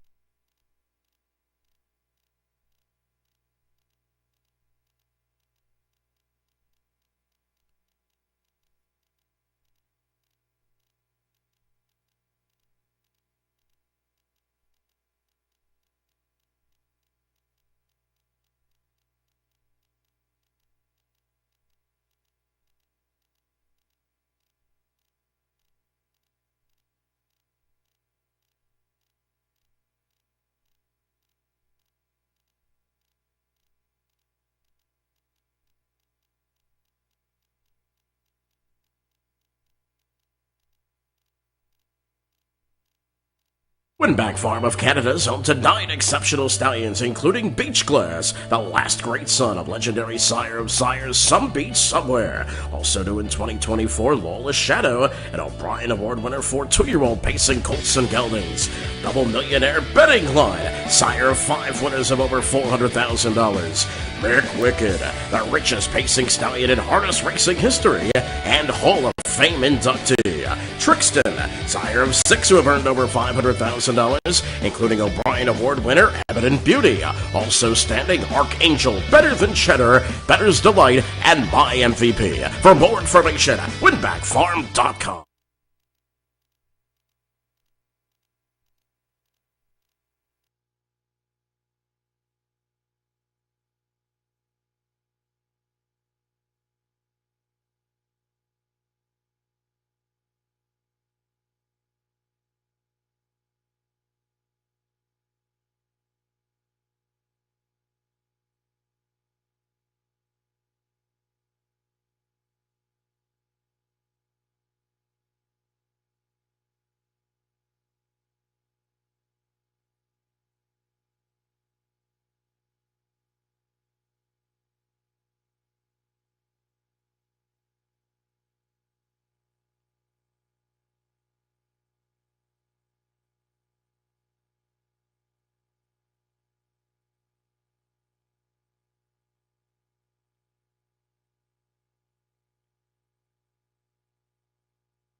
field for the 8th on parade. 1, Belvedere Franklin. Phil Houdon drives and trains for Dr. Mike Fineri. Number 2, Laterna Danilo. Jay Harris for Pam Forky and Triple S Equine and Brian Hamill. And number 3 is Twilight Surprise. Austin Sorry for Nelson White and Deborah White and Christine Lawrence. And 4, Fastnet Rock. Daryl Thiessen for Matt Dupuy, Lance Wells and Lyndon Wells.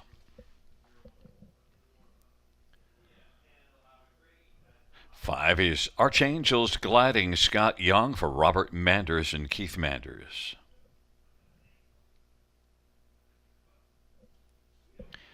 And number 6, Zippy Sephora. Jason Ryan for Paul Reed and Len Christopher and Gary Lance and Patrick Dillon. Field of 6 for the 8th race. And Rob, I'll be honest with you, I had no idea who to take in here. I think that you can make an argument for all of them. And your argument's going to be for the one right now that is the longest shot on the board at 8-1, Laterna Danilo, off a win at Hanover. Yeah, off a big win at Hanover. And you'll notice what the change was in that effort to go coast to coast from post 6 over that half-mile surface. Pam Forgy handed the lines over to catch driver Jay Harris, and then went out and was a 13-1 upsetter. And I was actually, as you know, I was at the King's Plate that day. I do selections for Hanover, but that was a change that happened. It wasn't in the program. It was a change that happened the day of the race. And 13-1, that's a monstrous price on a horse that really, when a trainer hands the lines over to catch driver, it's typically go time, and that's what it was for this filly. And here we're going to see a bit of a score down here from Jay Harris and Laterna Danilo, and this horse was fantastic in victory. And if you look up and down those lines there, you'll see a win against Expedition Pass. We just saw Expedition Pass racing in the race before this and the class above this. And has done nothing wrong in her last 6 except that break in stride, July the 20th. And she was going to be a winner before she made that miscue. So more than happy to give her a whirl here, Gary, and do so at a price. And that track was off a couple of seconds. Maybe the fans are just looking at the total times at Hanover and being unimpressed. But it is a half-mile track, and Grand River's so much quicker, so it can be a little bit of an illusion when you're looking and comparing times. Number 5, Archangels Gliding, is one I thought about taking on top. 5 out of 6 in the top 3, a couple of wins. I could make an argument, but the problem is, so could everybody else, 3-2. Yeah, 3-2. I love the way he looks right down the track. Really good-looking, big, strong trotter. And it was racing well at Sarnia. Big-time winner, August the 3rd. Came up here. I thought raced well last time to be 4th. I mean, fast approach.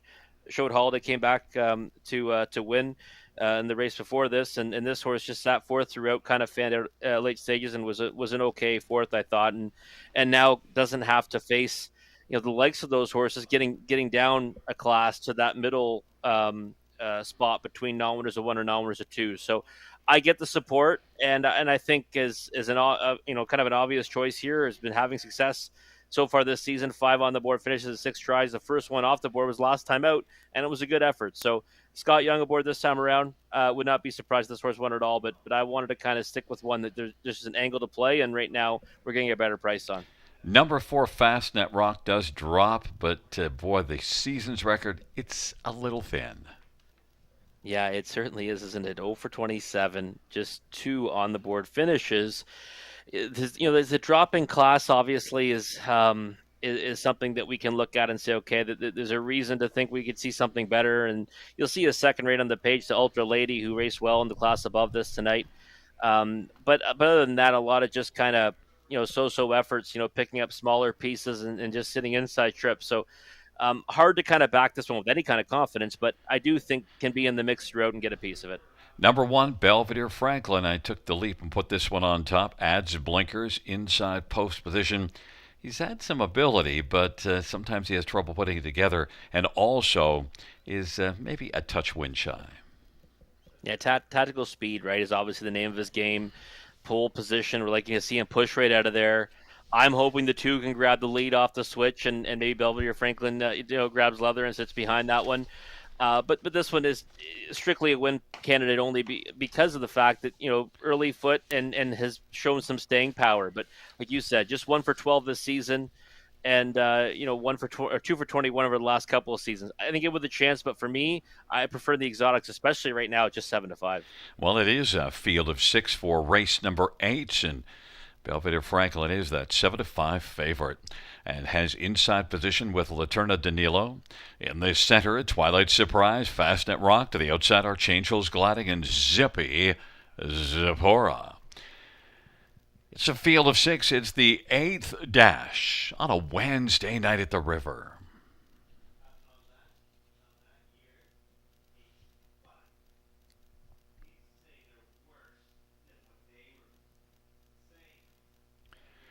Field 4, race number 8.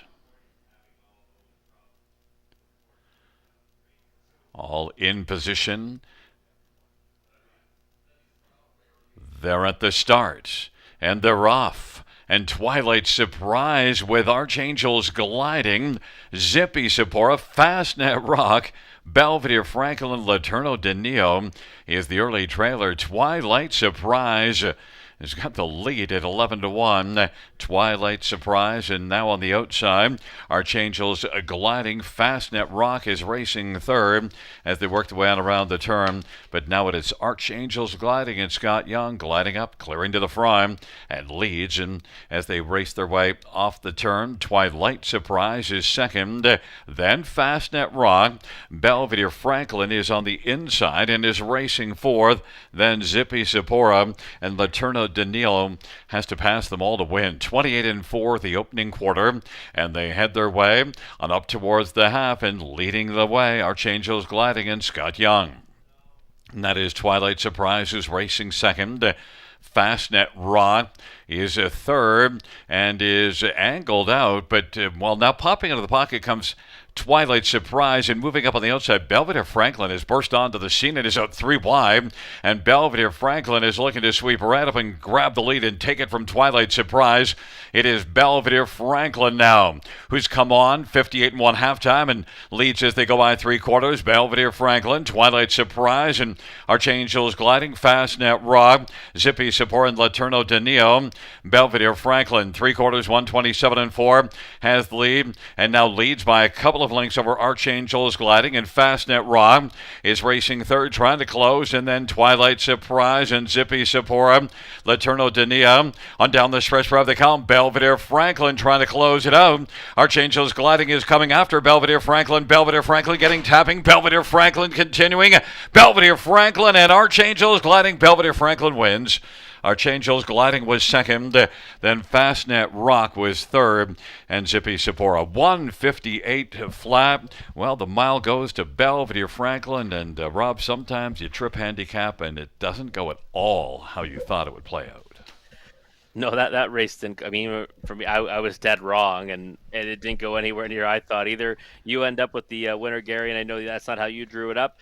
Very interesting dash. I mean, ended up 3 wide on the backside, and I mean, at that point in time, I thought maybe may have a chance from out the pace, but Laterna Danilo just not her night tonight. Obviously, has to get acclimated to the quicker miles, I think, and this surface. But hopefully, we'll see her. I'd like to see her again here at the river and see what she can do, because she was trying hard from off the pace there, and she got a small share anyways. But in any event, Belvedere Franklin, nice victory. I mean, when he got hung 3 wide on the backside, I thought, well, this isn't going to work out for him. But he came around them, got to the front, and then just kept Angels Gliding at bay to the wire. A couple of 8-5 shots dueling right to the finish here, and Phil Houdon on the inside edges out Scott Young.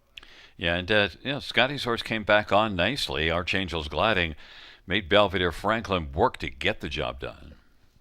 Yeah, definitely did. No, it was one of those ones where I was wondering on the backside when they were all moving, is this horse going to drop anchor? Is that why everyone's trying to get around him? But I mean, he battled back gamely, and even though once he got past and was sitting behind Belvedere Franklin, he came back for more in the stretch. So not the way you typically see a race go, but hey, listen, you know what? At the river, sometimes we get to see some interesting races. That was one of them. Now, I told you at the beginning when I looked at this, I had no idea. And even though the idea I went with, I had no idea how the race would unfold, because that's, like I said, that's just totally different. Well, I'm in the same boat. Like I said, I thought this race was one where it was worth taking a shot to find a price. I was wrong about that. A couple of favorites and finished 1-2, and I could probably bet on a trip how the trip scenario would work again right now, and I'd probably still be wrong. So, but congrats to Phil Houdon. He got a nice win there with Belvedere Franklin. It's a 1-5-4-6 top four, and Belvedere Franklin's a 4-year-old wheeling and dealing brown horse owned by Dr. Mike Fineri. Phil Houdon's the trainer and the winning driver. Second win this year. Belvedere Franklin 158 flat.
Three's payouts 1 Belvedere Franklin 520, 320, 220. 5 Archangels Gliding 330, 220. 4 Fastnet Rock $3. $2 Exactor 14.30. Dollar Try $20. Dollar Super 61.65.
Eighth race order finish from the top, 156324. That's 156324.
field for the ninth on parade. 1, Am I Radical? Travis Culliver, Dave Holiday, and Caroline Holiday, and Dennis Hannah.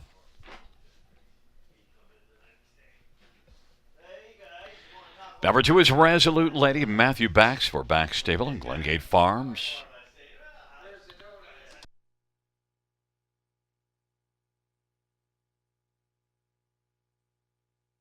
Four is Fantastic MVP Todd Ratchford for Jack Moiseman High Stakes Incorporated. And 5 is All-Star Goldie Daryl Thiessen for Steve Watson and All-Star Farms. Number 6, No One, Bruce Richardson drives and trains and owns. 8 is Mass Money, Austin Sorey for Mark Edsel and Peter Porter and Lindsey Turner and Robert Newton. And number 3 is Whizzer Wally, Jason Ryan for Mark Goddard and Howard Kaufman of Bryn Mawr and Joshua Kaufman. Field of 7, race 9. Rob, I was so disappointed when the 7 and 9 were both scratched out here because JG's Pal, PL Canella, a couple really good ones. And I thought it made it for an interesting handicapping race because I actually like a couple of those better than Am I Radical, but Am I Radical has the post. And now with those gone, well, Am I Radical? It's definitely not a radical thought to go to that one on top. The effort last time was a big one, right? All the way on the engine from post 2. Now moves in a spot on the gate, but kind of had a clear lead throughout in that one. Never got challenged, never could get challenged before stopping the clock in 57 and 3. Bob McClure in that occasion. This time around, it's going to be Travis Cullen. And Travis driven this horse in the past and actually led a long way in numbers of 2 before fading back to 4th late. But I think Am I Radical's actually improved quite a bit since then. And you see this season 3 for 10, 6 on the board finishes. Last year 6 for 14, 8 on the board finishes. Am I Radical sharp right now? And I think that it'll only take him getting to the lead again and getting anything his own way, and he'll be really tough to get past. When handicapping this with the 7 and 9 in, that left Mass Money out of my top 2, but then of course with those gone, and Mass Money is 10 for 10 in the top 2. Now I don't have to worry about that dilemma of leaving him off the exactor ticket.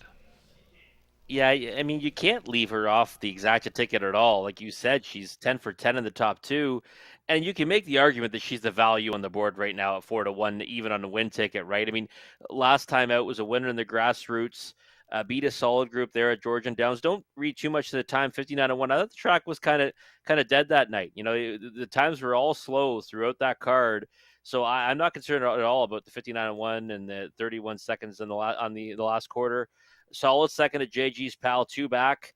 Winner before that. Again, those are both the non-winners of 2. Now back up to non-winners of 3. But here at the River, I think, Mass Money is obviously a strong win candidate. Moves in a spot on the gate with a scratch at JG's Pal. And like you said, those 2 horses being out of it, to me, opens the door to it kind of being a showdown between those 2 that are on the extreme ends of the gate. Am I Radical and Mass Money? All-Star Goldie has shown enough ability to be a solid consideration against those 2, but the big negative is the last start was June the 9th. But that qualifier is pretty interesting. Well, and Sid the Kid came back to be a winner, right? Sid the Kid came back to be a winner at Mohawk Park at long odds. So if I believe in key qualifiers, and I believe that you should always take a look at that. And Sid the Kid was the winner of that qualifier. Pillow Thief was third. I thought Pillow Thief raced fantastic tonight as well in defeat, but still a solid effort. And All-Star Goldie, I think if you just were racing on a regular rotation, you'd say, well, she's got to have a big chance in here. It's the time away, the time between starts that you're concerned about, but maybe that qualifier is enough to have her tighten here. 6-1 on the board. That's a big number on a horse that, by all rights, if it was on a regular schedule, you'd think she's right there with those other 2. Wizard Wally made a huge improvement last time out, and that was also the second start after missing like a few weeks and came back tighter rotation, and then is back again on a good rotation. Wizard Wally, this is one that I don't know if I could use on top, but I definitely think you got to consider for somewhere on the ticket. Well, especially the post, right? Post 3. Again, same starting spot as last time. He slid into the pocket, and that one kind of just sat on the inside before reemerging again to be second to Mi Radical, 14-1. So I think Wizard Wally's the trip horse in here. Likely want to stay on the pylons as long as he can, and then just see what he can get. But he's in with a chance to really take down any of the big spots underneath in the high five. Taking support now, though. I thought he was a better price early. Now 5-1. I mean, obviously shortening up quite a bit come post time. You know, a filly that's taken money is number 6, No One, 9-2 on the board. And last race actually closed to be beaten less than 2 to Mass Money. There's a measuring stick. And No One, you also saw that one at Hanover and had a good effort here July the 17th. Yeah, a good effort to be second to Radical Legacy here. Third at Hanover. That was third to Captain Wanya. Obviously a strong rival there. Then in the final, post-7th, hard to do anything in the final Dream of Glory from there. So No One's in with a big chance here. 15-1 was obviously way too high in the morning line, but I think 4-1 is probably about the right price, and I think can land somewhere in the high five. Well, Mi Radical is the 6-5 favorite, and Mass Money is now 9-2. It's a field of 7 for the 9th and final dash on this Wednesday evening.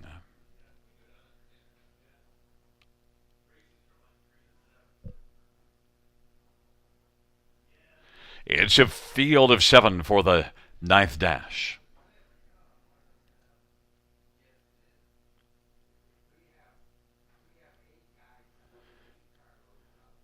And the field for race number 9 is at the start of the rough, and it is All-Star Goldie who's blasting early. No One in Fantastic MVP. Mi Radical is 4th on the inside. Then Resolute Lady and Wizard Wally, and Mass Money is relaxed off the gate, trailing to field. No One now wants to come on and grab the lead. And it is No One who's got the front right now. And second is All-Star Goldie, Fantastic MVP, Mi Radical, Resolute Lady, Wizard Wally, and Mass Money. And Bruce Richardson's got the front. You know who's challenging Bruce Richardson? No One. No One's on the lead, and it is No One and All-Star Goldie. And then third, Fantastic MVP. Mi Radical is racing fourth, and Resolute Lady fifth, and then Wizard Wally. Mass Money is still back there trailing the field. No One has got the front for Bruce Richardson of a 27-2 opening quarter. Leading up to the half, All-Star Goldie is getting a golden trip, and now Mi Radical is going to move on the outside and quickly come on first over. 56-4 halftime. Fantastic MVP is on the inside racing fourth. Resolute Lady, Mass Money is past 1. That's Wizard Wally. No One still on top. No One. Mi Radical progressing on the outside, a length and a half back, and they get by 3/4. No One still looks good on the lead, though. Mi Radical is second. All-Star Goldie is third. Resolute Lady, Fantastic MVP. Mass Money has just one beat, and that's Wizard Wally. And it is No One as the field turns for home. And Wizard Wally went off stride. No One on down the stretch drive. All-Star Goldie, 125 and 4/3. No One and All-Star Goldie as they come to the finish. No One, All-Star Goldie as they come down the lane. All-Star Goldie and No One. No One and All-Star Goldie. It's No One, All-Star Goldie, and then Fantastic MVP and Mass Money, 156-3. And, well, we spoke about No One before the start. And, of our handicappers, you know how many of us had him on top? No one. At the end of the day, Gary, it's one of those ones where you kind of look at it afterwards and say that this horse deserves more respect. I mean, it certainly did. She raced in the Dream of Glory final, had no chance in that one. She did well in the elimination before fading back to third. I mean, I ended up putting her in the bottom end of the high five, but boys, the minute she touched down on the engine, I said, oh, she's going to be tough to get past because she's been facing off against really tough horses throughout. And like you mentioned, that second place finish here, July 17th, was a pretty good measuring stick as well. To see that she could certainly go with these. But I'll be honest, I didn't see the race kind of panning out the way it did. The lineup was 6-5. I could see that happening, but we saw the favorite, the one Mi Radical, just didn't have it tonight. Now, granted, last time she swelled up on the engine, this time first over, couldn't really be effective. We even have Fantastic MVP fishing up the inside to grab third at a monster price. I might even be wrong on the finish. Well, it'd be the first time this season. Well, there. Look at that. All-Star Goldie. So I'll tell you who beat no one. All-Star Goldie. Yeah, All-Star goalie beat no one. It was tight, though. I mean, it was close. That's why I just sit out on those ones there. But in any event, either way, the 5 and the 6 both were the best two in there. They lined up. They did a lot of work early. And MI Radical had every chance to get past them. But All-Star Goldie racing off the bench, right? I mean, like I said, if she was coming into this on regular rotation, you could certainly get behind her in a big way.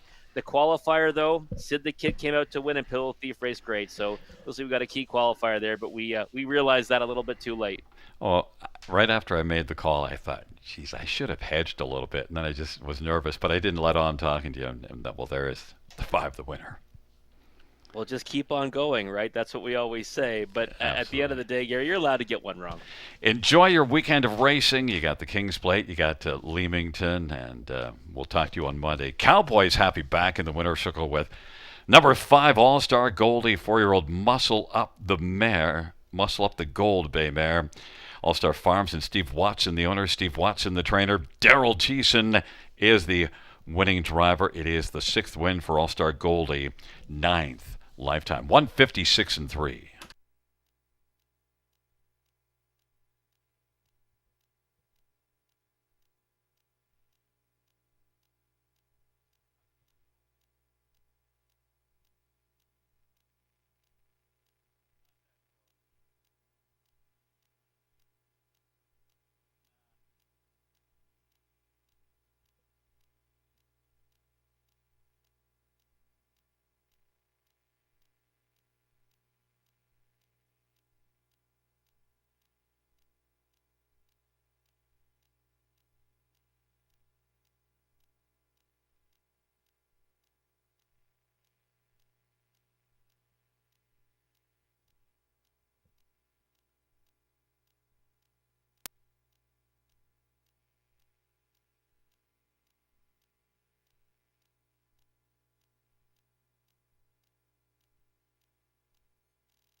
Ninth race payouts, 5 All-Star Goldie, $14.80, $5.60, and $4.06. No one, $5.43.80, and 4 Fantastic MVP, $9.50, $2 exactor, $100, 40 cents, dollar try, $304.55, $2 double, 1 and 5, $41.10.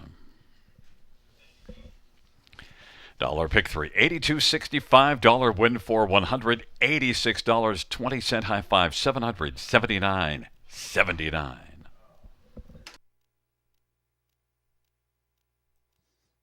Have a good night. Great job.